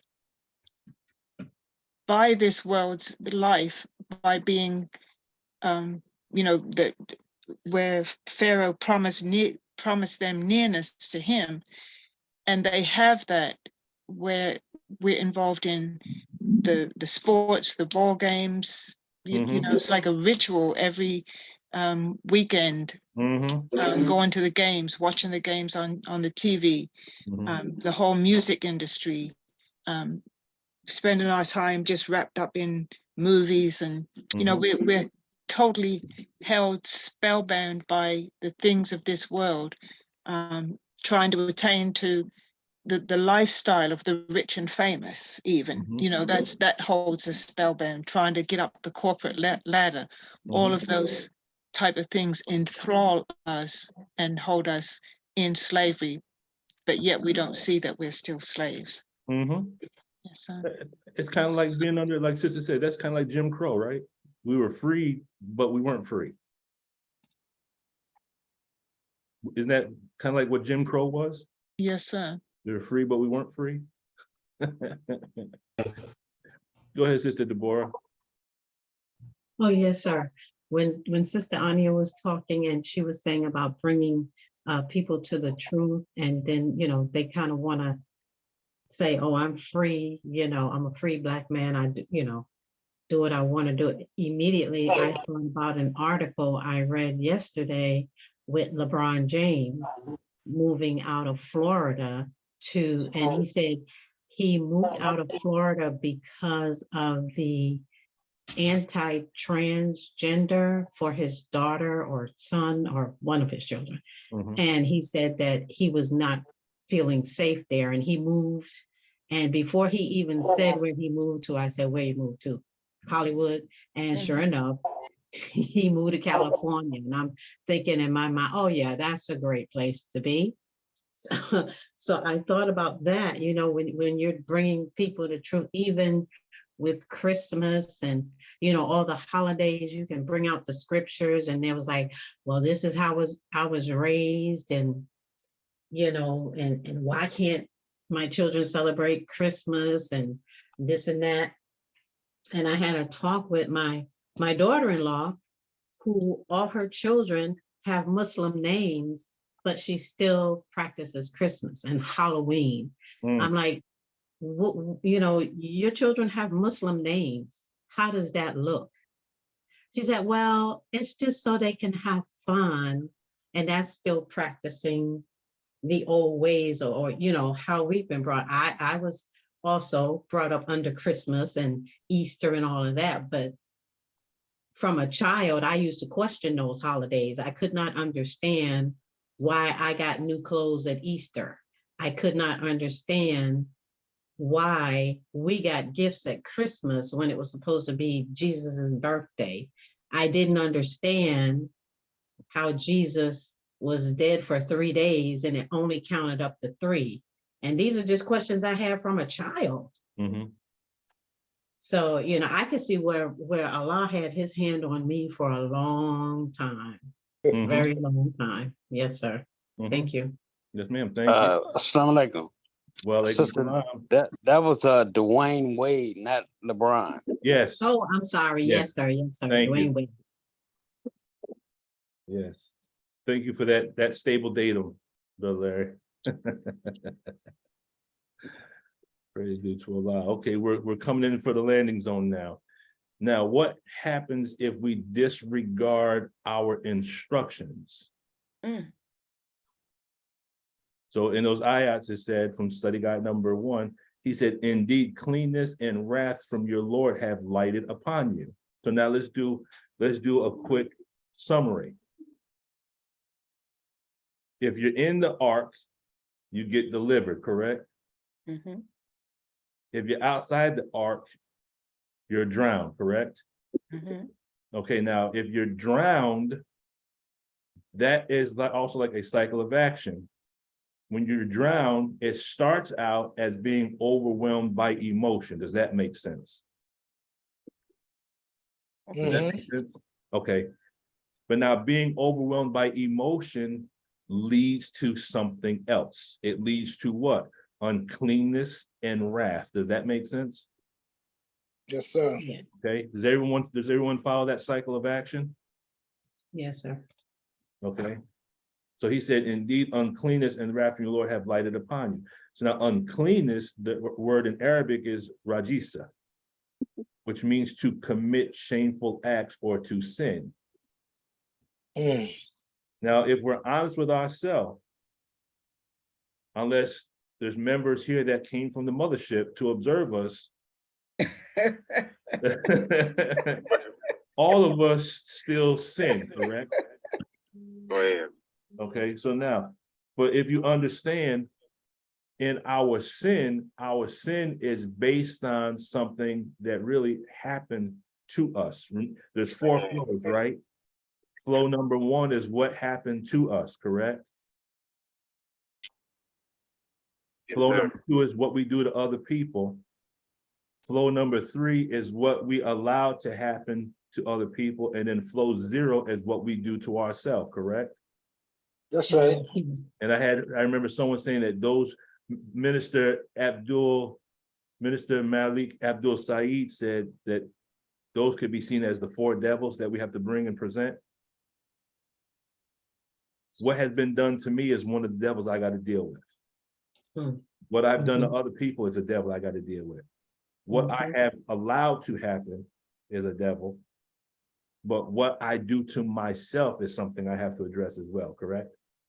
Okay, so when we don't accept what the minister has given us, well, here's the result. This is cause and effect. Okay, uncleanness and wrath. When you look at wrath, it means to become angry, irritated, or vexed. These 2 words combined describe aberration, correct? Yes. Okay. When you look at the word lighted upon you, it means to fall, drop down, to be divided, to slander, or to backbite. Isn't that describing what happens when you go down the tone scale?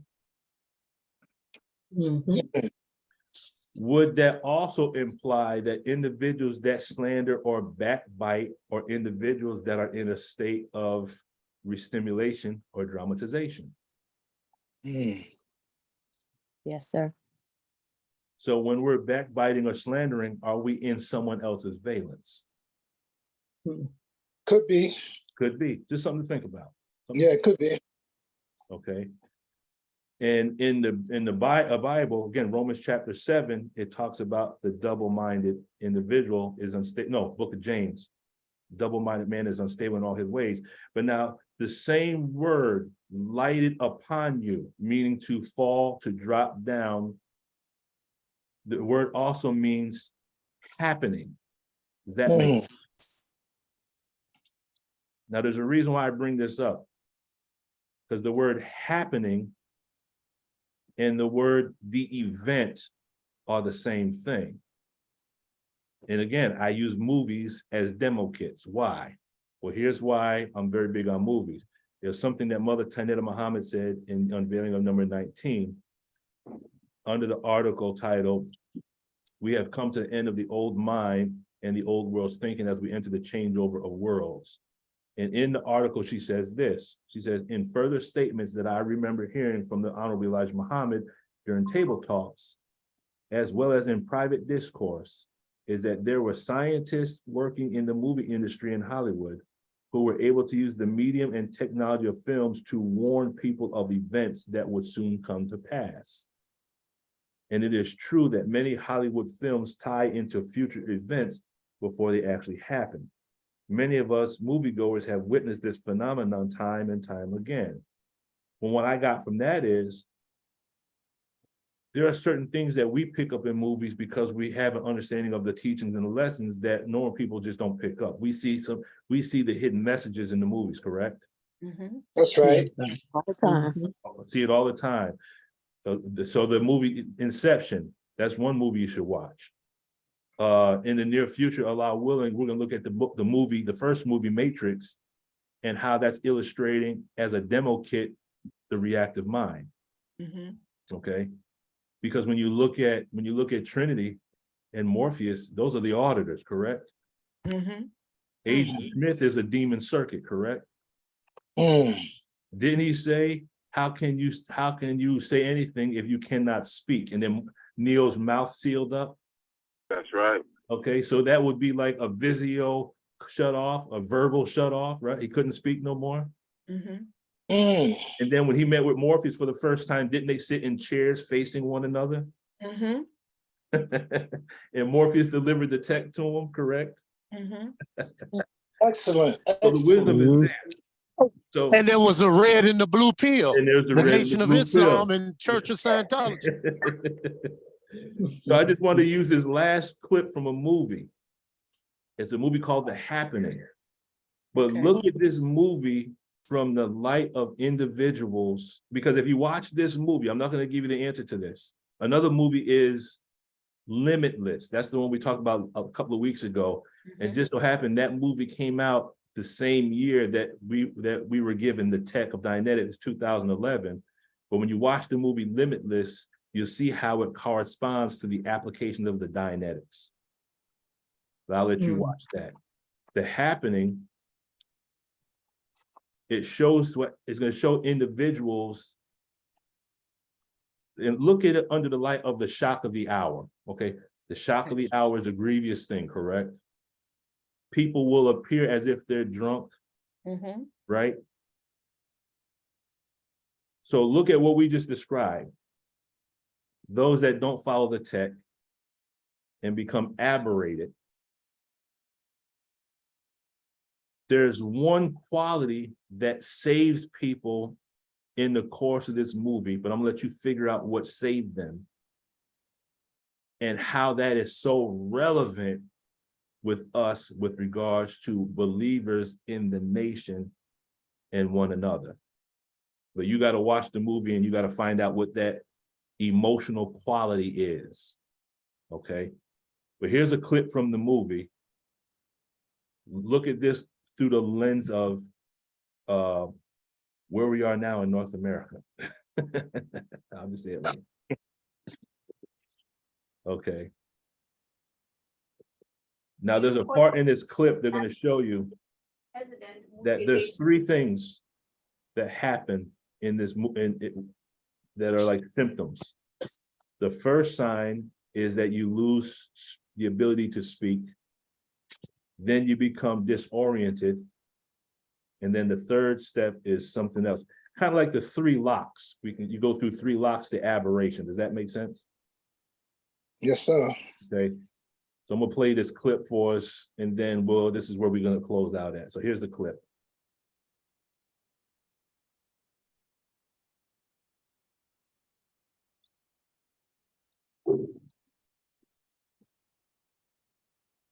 Now let me just stop here real quick.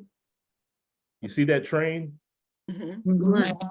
What number is on the train?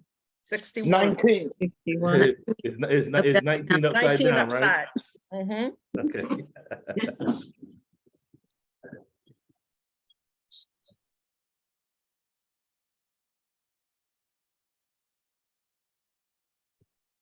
Were we supposed to stop?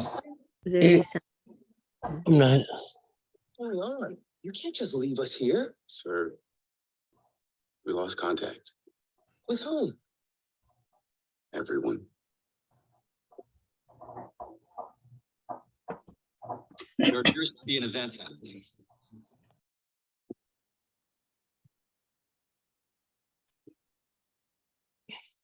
It's some kind of attack.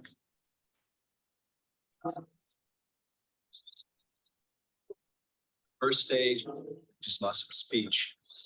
There. The second stage is physical disorientation. Third stage is fatal.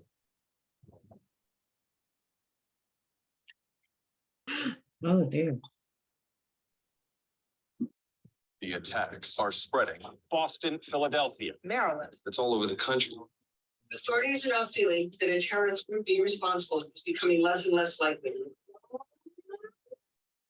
She says everyone's dead outside.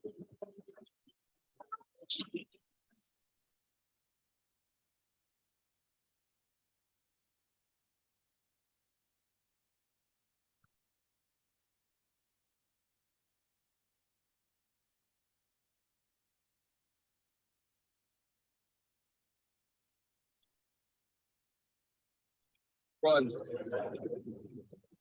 Shut the windows and the doors.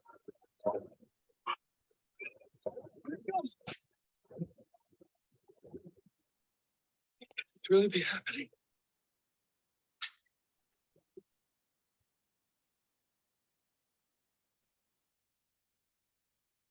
Wow. And that's for the movie people. There's you like that? You like that, Sister What's the Belinda? name of that movie? It's called The Happening. That was 2008. I think so. I think it was 2008, but there's a quality that allowed individuals to survive that incident, which means those that did not survive did not have that quality. Mm. And when you discover what that is in the movie, you'll understand what I'm talking about. But but going back to what Mother Dianetic Muhammad said, there's so much wisdom in the movie. Just dealing with Star Trek, I can sit here and talk all week on Star Trek alone. Whether it's Deep Space Nine, the Next Generation, Voyager, or Enterprise, the four, because there was four spinoff, there was three other spinoffs after the Next Generation. We can go into the movies and you'll see the mathematical theology in the Islam and the tech in all of it. So with that being said, any final questions, thoughts, concerns, or comments, and then we're going to go ahead and close it out. Anyone? Assalamu alaikum. Wa alaikum salam. This is just so fascinating, but I just wanted to add to what you had said that the messenger had said that in the last days, the devil will tell on himself through movies and different things like that. And I think that's what we're watching. And because, like you said, we had some of the teachings, when we see these things, it's kind of put our mind in the standpoint to look for them, to look for these cues, to look for these little things. So that's just something to add. This, I mean, it's just wonderful. It's fascinating. All praise is due to Allah. Yes, ma'am. Yes, sir. I remember when my sons and I, we used to go to a movie, and I would talk in the movie, and they said, "Mom, why you talking? You know, we're being entertained." I said, "No, you're not being entertained. You're being programmed." Okay. You can't sit and say, "Oh, I'm being entertained," because a lot is going on and going into your mind. And so I was saying, stop being entertained. Anything that comes in front of your face is for you to look at and look into. Okay. And your brain should be ticking while it's while you're seeing the movie. And so they start, trying to see what the plot was. And I said, right, because just don't accept anything that people put in front of you, question it. Like you said, investigate it. I like that word. I like investigate. Yes, ma'am. Investigate. Yes, sir. Investigate. Thank you. Go ahead, Sister Sultana. Hey, salam alaikum. Yeah, it reminds me when Star Wars came out, the very first Star Wars. I remember my mother and I standing in line for it in California, and we're standing there, and when we saw the movie, she did the same thing.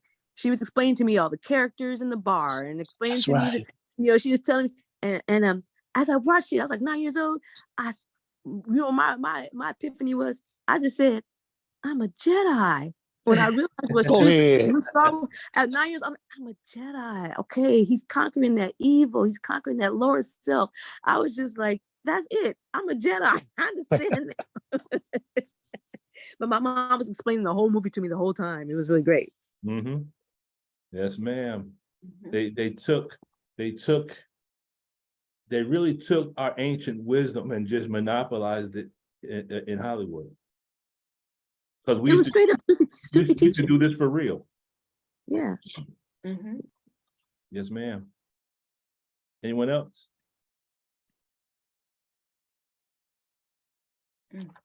Going once, going twice. If you have any questions or ideas, put them in the chat. Also, if you have sent me an email or desire to get on course, and if I have not responded to you, some of you, I think I have responded. I have sent you an email. There's certain information I just need to finalize. And for some of you, I've already sent it forward, but just to double check, to make sure I stay on top of what I got to stay on top of. As of right now, by Allah's grace, it's almost 20 individuals that want to get back on course. So I'm thankful to Allah for that. drop your information in there, or you can send me the email. But I think everyone who has sent me a notice, I have sent you an email. I know Sister Melanie, have you received my email? Okay.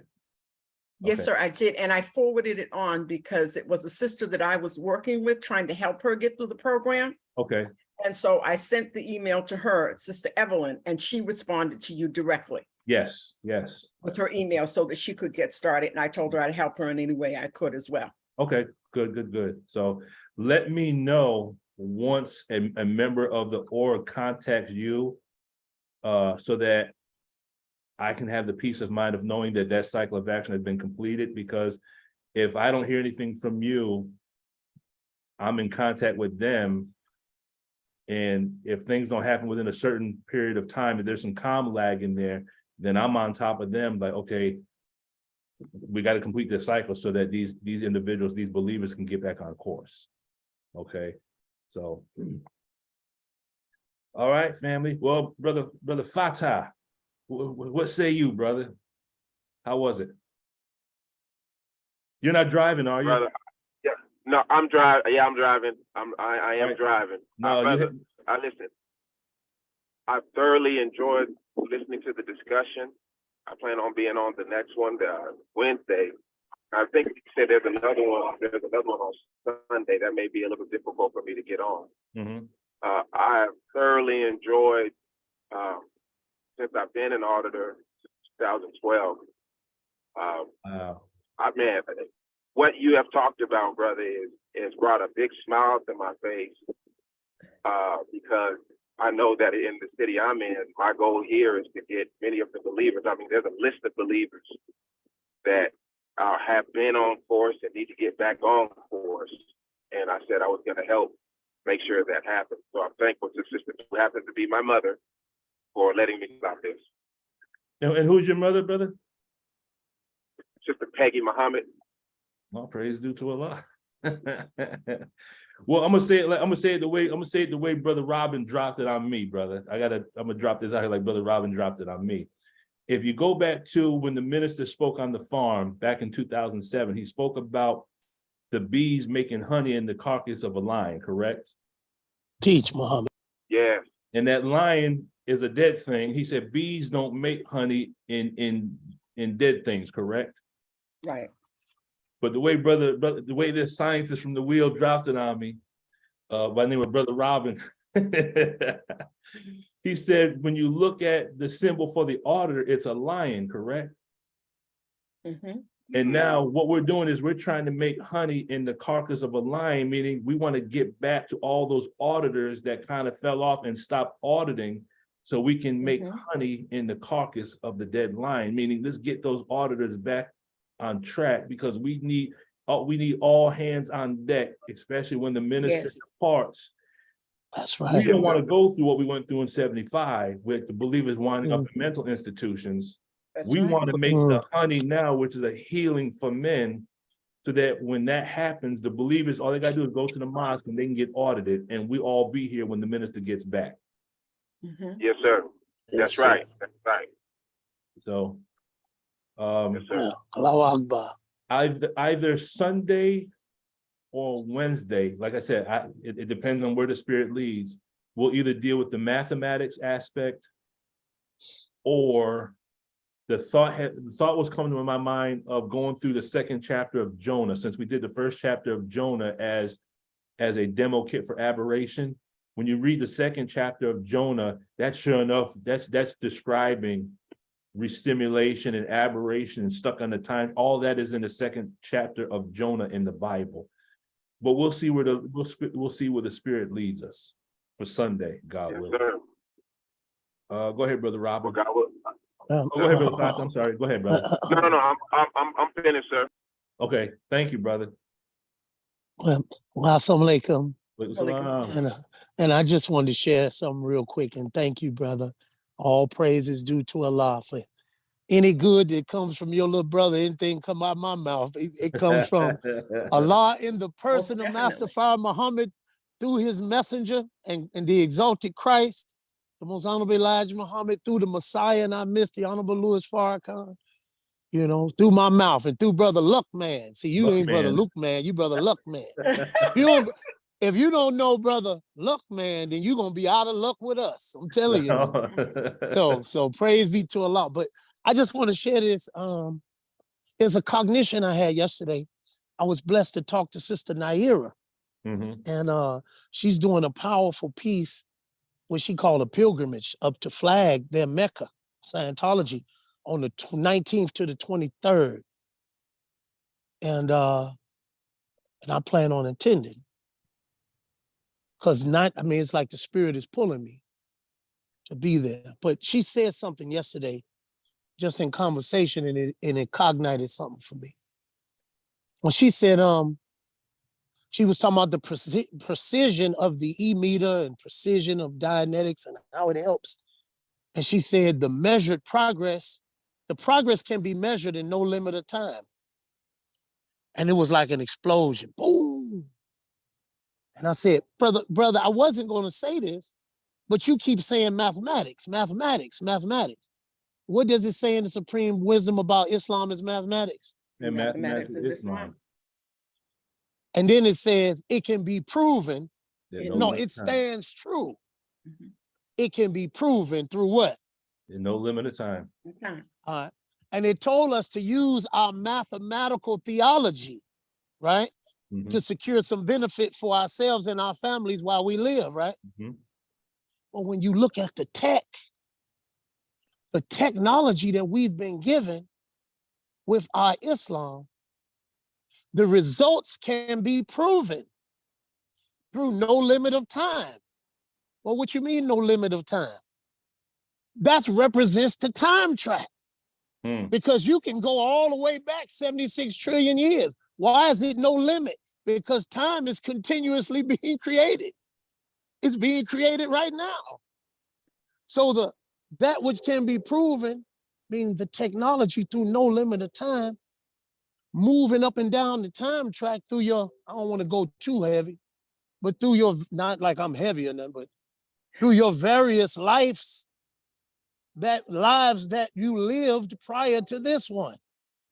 All of your deficiencies, all of the attributes of Allah, all of your experiences can be proven real to you, and you can benefit it through no limit of time, through moving up and down that time track. And I always wonder why I would always say in the Supreme Wisdom, it says, past, future,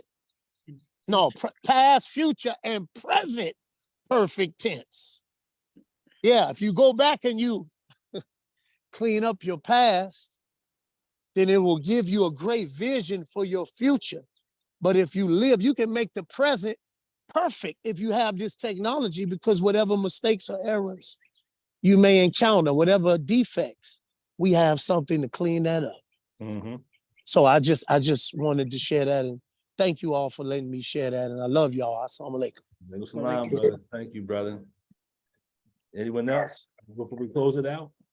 Yes, sir. Who said yes? Anyone else before we close out? Questions, thoughts, comments, final words, anything? Yes, sir. I just had a realization. Okay. Of when the minister said that Allah would use basically death and destruction to whoop us. And I am basically witnessing that with a sister who had been out of the mosque for like 15 years. Her and I are very close, vanguards together. The sisters from Boston may remember her. And I tell you, these last 2 years, she had been going through so much death in her family, from her father to her brother to her uncles and cousins. It's almost like constant. And all praises due to Allah. I was able to convince her to come to Savior's Day, this past Savior's Day, and she came. And she's now living in Maryland, and she is going back through processing or the reunification back in, and she's coming back into the fold. All praises due to Allah. Allahu Akbar. I'm getting back in that. Allahu Akbar. Get back in with the Torah. Yes. Dang. Yes. Let's see. Is there a final? God. Do I have anything else to say? I've already spoken. Allahu Akbar. Allahu Akbar. That might be it. Allahu Akbar. Oh, I know what it is. Has everyone had a chance to go to the YouTube channel to see where we post the Zoom meetings? Or is there anyone that has not seen the YouTube channel? I have not. Okay, I'm just going to show this to you real quick so you know where to go to observe the other Zoom meeting. Oh, excuse me, pardon me. Okay, come on, computer, let's go here. Okay. What I do is I post these Zoom meetings on the YouTube channel. And if you see can you see my screen? Yes, sir. Okay, Supreme Wisdom meets Supreme Technology. This is where they get posted. Okay. So we have the language of a scientist, the weight of the atmosphere. We go into the problem book, magnetism as a demo kit, earthquakes as a demo kit, barriers to learning part 2. I think there's a barriers of learning part 1. Yes, three barriers to study. Okay, excellent. Okay. Okay, poison and rusty locks. We actually went into questions number 31 and 32 of the problem book. Fire in the mind. We actually look at fire from the standpoint of as a demo kit for aberration. Let's see, what else have we done? The weight of the atmosphere, earthquakes. Currently, there is approximately 170 Zoom meetings. Unfortunately, I only have approximately 20 on here, but as time goes on, I'm gonna try to see if I can't get them all on there. And then the goal is to have them indexed in such a way that if there's a particular concept of Dianetics you're looking for, I can give you the exact ayat in the Holy Quran to go to find it as a demo kit. Does that make sense? Yes, sir. Okay. Yes, sir. Great. The Sunday meetings are going to be geared more towards assisting individuals through their extension courses, but it won't be limited to that. Whereas we will go through book 1, if we have to, chapter by chapter and lesson by lesson, to show the marriage between the tech and our Islam so that individuals can complete book 1 and then get that gold seal. Okay. All of so those. that's listed as, I'm sorry. No, go ahead. I'm sorry. That's listed as Supreme Wisdom Workshop under YouTube. Supreme Wisdom meets Supreme Technology. Okay. Okay, I got it. Okay. I got it now. And then what else is there? I think that might be it.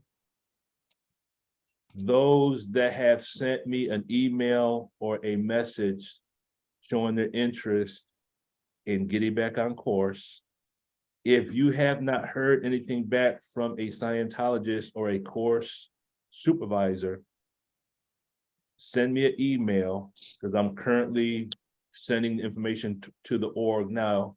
And I know there's one individual, brother Larry is on course, and there's a couple of other brothers and sisters that have received some information or they're in the process of starting the course. Please keep me in the loop and let me know so that I can make sure these cycles of action become completed, because we need all the gold seal auditors that we can get for the time period that is, we don't know when it's going to begin, but we want to be ready. Does that make sense? Yes, that's right. Yes. Sister Sultana, I know that you have started the process. Yes, I was in correspondence with Cheryl. Sister Cheryl, have you received my email? No, I just looked it up. I didn't see any of the email from you. I Okay, got I 6 from you. sent you an email yesterday. Just double check. That way I okay. can finalize everything and get everything running smoothly. I do want to recognize, let's see, who did I not? Sister Ashin, Assalamu alaikum, Sister Ashin, thank you for coming. But look, man, the last email I've seen from you is from April 26th. Okay, I have to double check because I thought I sent one out to you yesterday, but I'll double check. If not, you'll be getting one from me today. Inshallah. Okay, inshallah. Sister Rashida, Assalamu alaikum.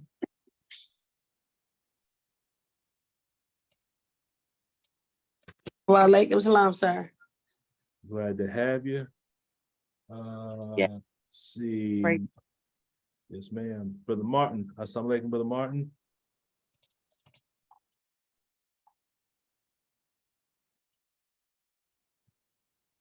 And we have with us Brother Wahid. Assalamu alaikum, sir. Glad that you're with us, Brother Wahid. And I think that will be it. All right. Brother Salam, would you do us the honors of closing us out in prayer? I just have a question before you yes. do. Yes. Oh, wait. Question, and then Sister Jacqueline is not here. Sister Charlotte is not here. Okay, that means I got to learn how to do the end of session processing. Oh, go ahead, Sister Annie. I'm sorry. And Sister Belinda can do end of session. She's still here. Is she still here? Where's she at? Mhm. Oh, there it is. Oh, there she is. Okay. And But do we need it on a session like this where we really didn't? I don't know. Do we? I think it depends on what type of session we have. Is Brother Robin still here? Brother Rob? I am. I got on a little late. Well, we doing the will we need an end of session processing for something like this? If it was here's what I'll say, since this has never really been done before. This is a creation. It's revelation. I would say it couldn't hurt. okay. That's what I would say. We don't want. And if there was yeah, you don't want to, yeah. Yeah, we want to would make sure say no it one's stuck on that time track when we leave. Exactly. You know.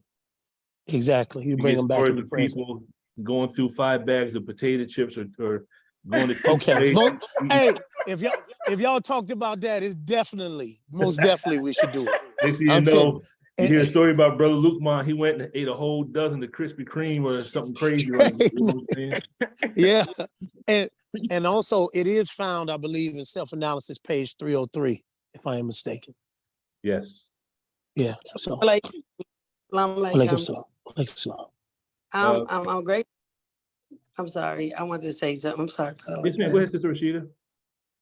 I wanted to say something. It's funny that we go over it in a more of a comical way, but in learning Dianetics and being going through straight wire with Brother Baptine, being in the class with Sister Belinda, Sister Anaya, and just a host of other people. As I was learning more and more about Dianetics, even though it's funny, but the reality of it is that I actually dealt with someone that was actually stuck on the time track. And, being a psych major and studying what little I had knowledge of, and just being, having a love and a passion for my people to see them do well and to prosper, having the teachers of the most honorable Elijah Muhammad, I was able to aid them in what little knowledge I had. All praises due to Allah. But as we go over it in a more humorous way, the reality of it is real. Yes, ma'am. It's not something that we want to take lightly. So I thank you for brother saying that definitely it wouldn't hurt, because we just all praises due to Allah. Salam. Salam. Thank you, Sister Rashida. So, Sister Ania, I guess you will have the last statement, and then we will process out, close out in prayer, and get ready for, inshallah, get ready for Sunday. Go ahead, Sister Ania. Now I have two questions. Brother said that that was on page 303 of self-analysis. And okay, so that must be in the hardback copy. So in the one that has the spiral back to it, what I need to know what page it would be on in there. If Okay. anybody has that information. But my first question was the email that you sent me, you was requesting a physical address for them to send the information. You had mentioned that we could do this by email. Yes. So it had. Okay. One thing that I think they have, because usually they will send the course the lessons, a hard copy to a physical address. Okay. I also think that they can send you the lessons via email. Okay, so I'll check on that. Because I know the PDCs, which I received, I didn't receive a hard copy. They sent it to me via email, and I could just do it like that. So if you don't want to give your full address, that's not a problem. I can put a special note that you want to see if you can receive the lessons via email. That way, all you have to do is if you want to print out a hard copy of the lesson, I print out the hard copies of my lessons, and I have all my lessons in one notebook. So I have Science of Survival, the Dianetics, self-analysis. I have all my lessons in one binder. Okay, so if that's the question you're asking, I will find out if you can receive your course packet through the email. Is that what you're saying, Sister Ania? Yes, sir. Okay, yes, ma'am, I will do that. Okay, thank you. Via email.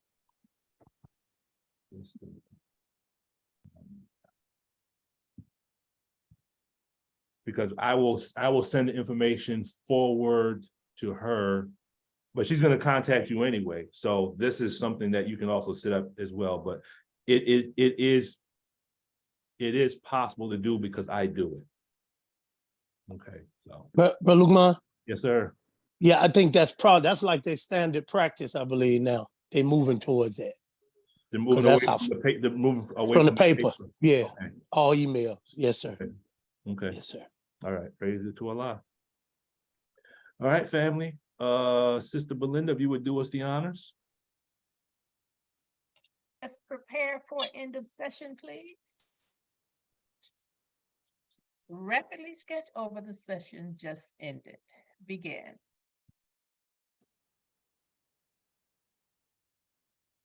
Sketch over what you have been doing, again, with particular attention to how you have been sitting. Begin.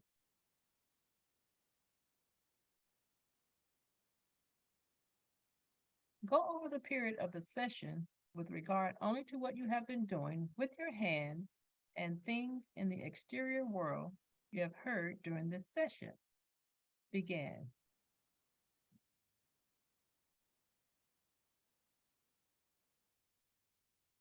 Fix your attention upon a pleasant object near you now. Begin.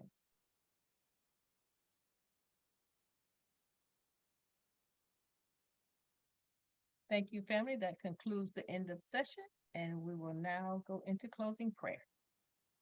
Thank you. You got it, Brother Salam? Okay. Yes, sir. Bismillah Rahman Rahim. Kuhu Wallahu Ahad. Allahu Samad. Lam Yalid. Walam Yalid. Walam Yakuluhu Kufuwan Ahad. Ashhadu la ilaha illallah. Wa ashhadu anna Muhammadan abduhu Rasulullah. In the name of Allah, the Beneficent, the Merciful. Say He, Allah, is one. Allah is He whom all depends. He begets not, nor is He begotten, and there is none like unto him. I bear witness there is none deserved to be worshipped except Allah, and I bear witness that Muhammad is his messenger. Ameen. Ameen. Salam alaikum. Alaikum salam, family. May Allah bless us. Walaikum salam. Give me a call, Brother Robert. Sister Melanie. Yes, ma'am. Have a blessed day. All of the believers, please. Will do, sir. Oh, Will do. Love you all, family. love you, Salam family. You're the alaikum. best and the bright. Practice your craft. Practice, practice, practice.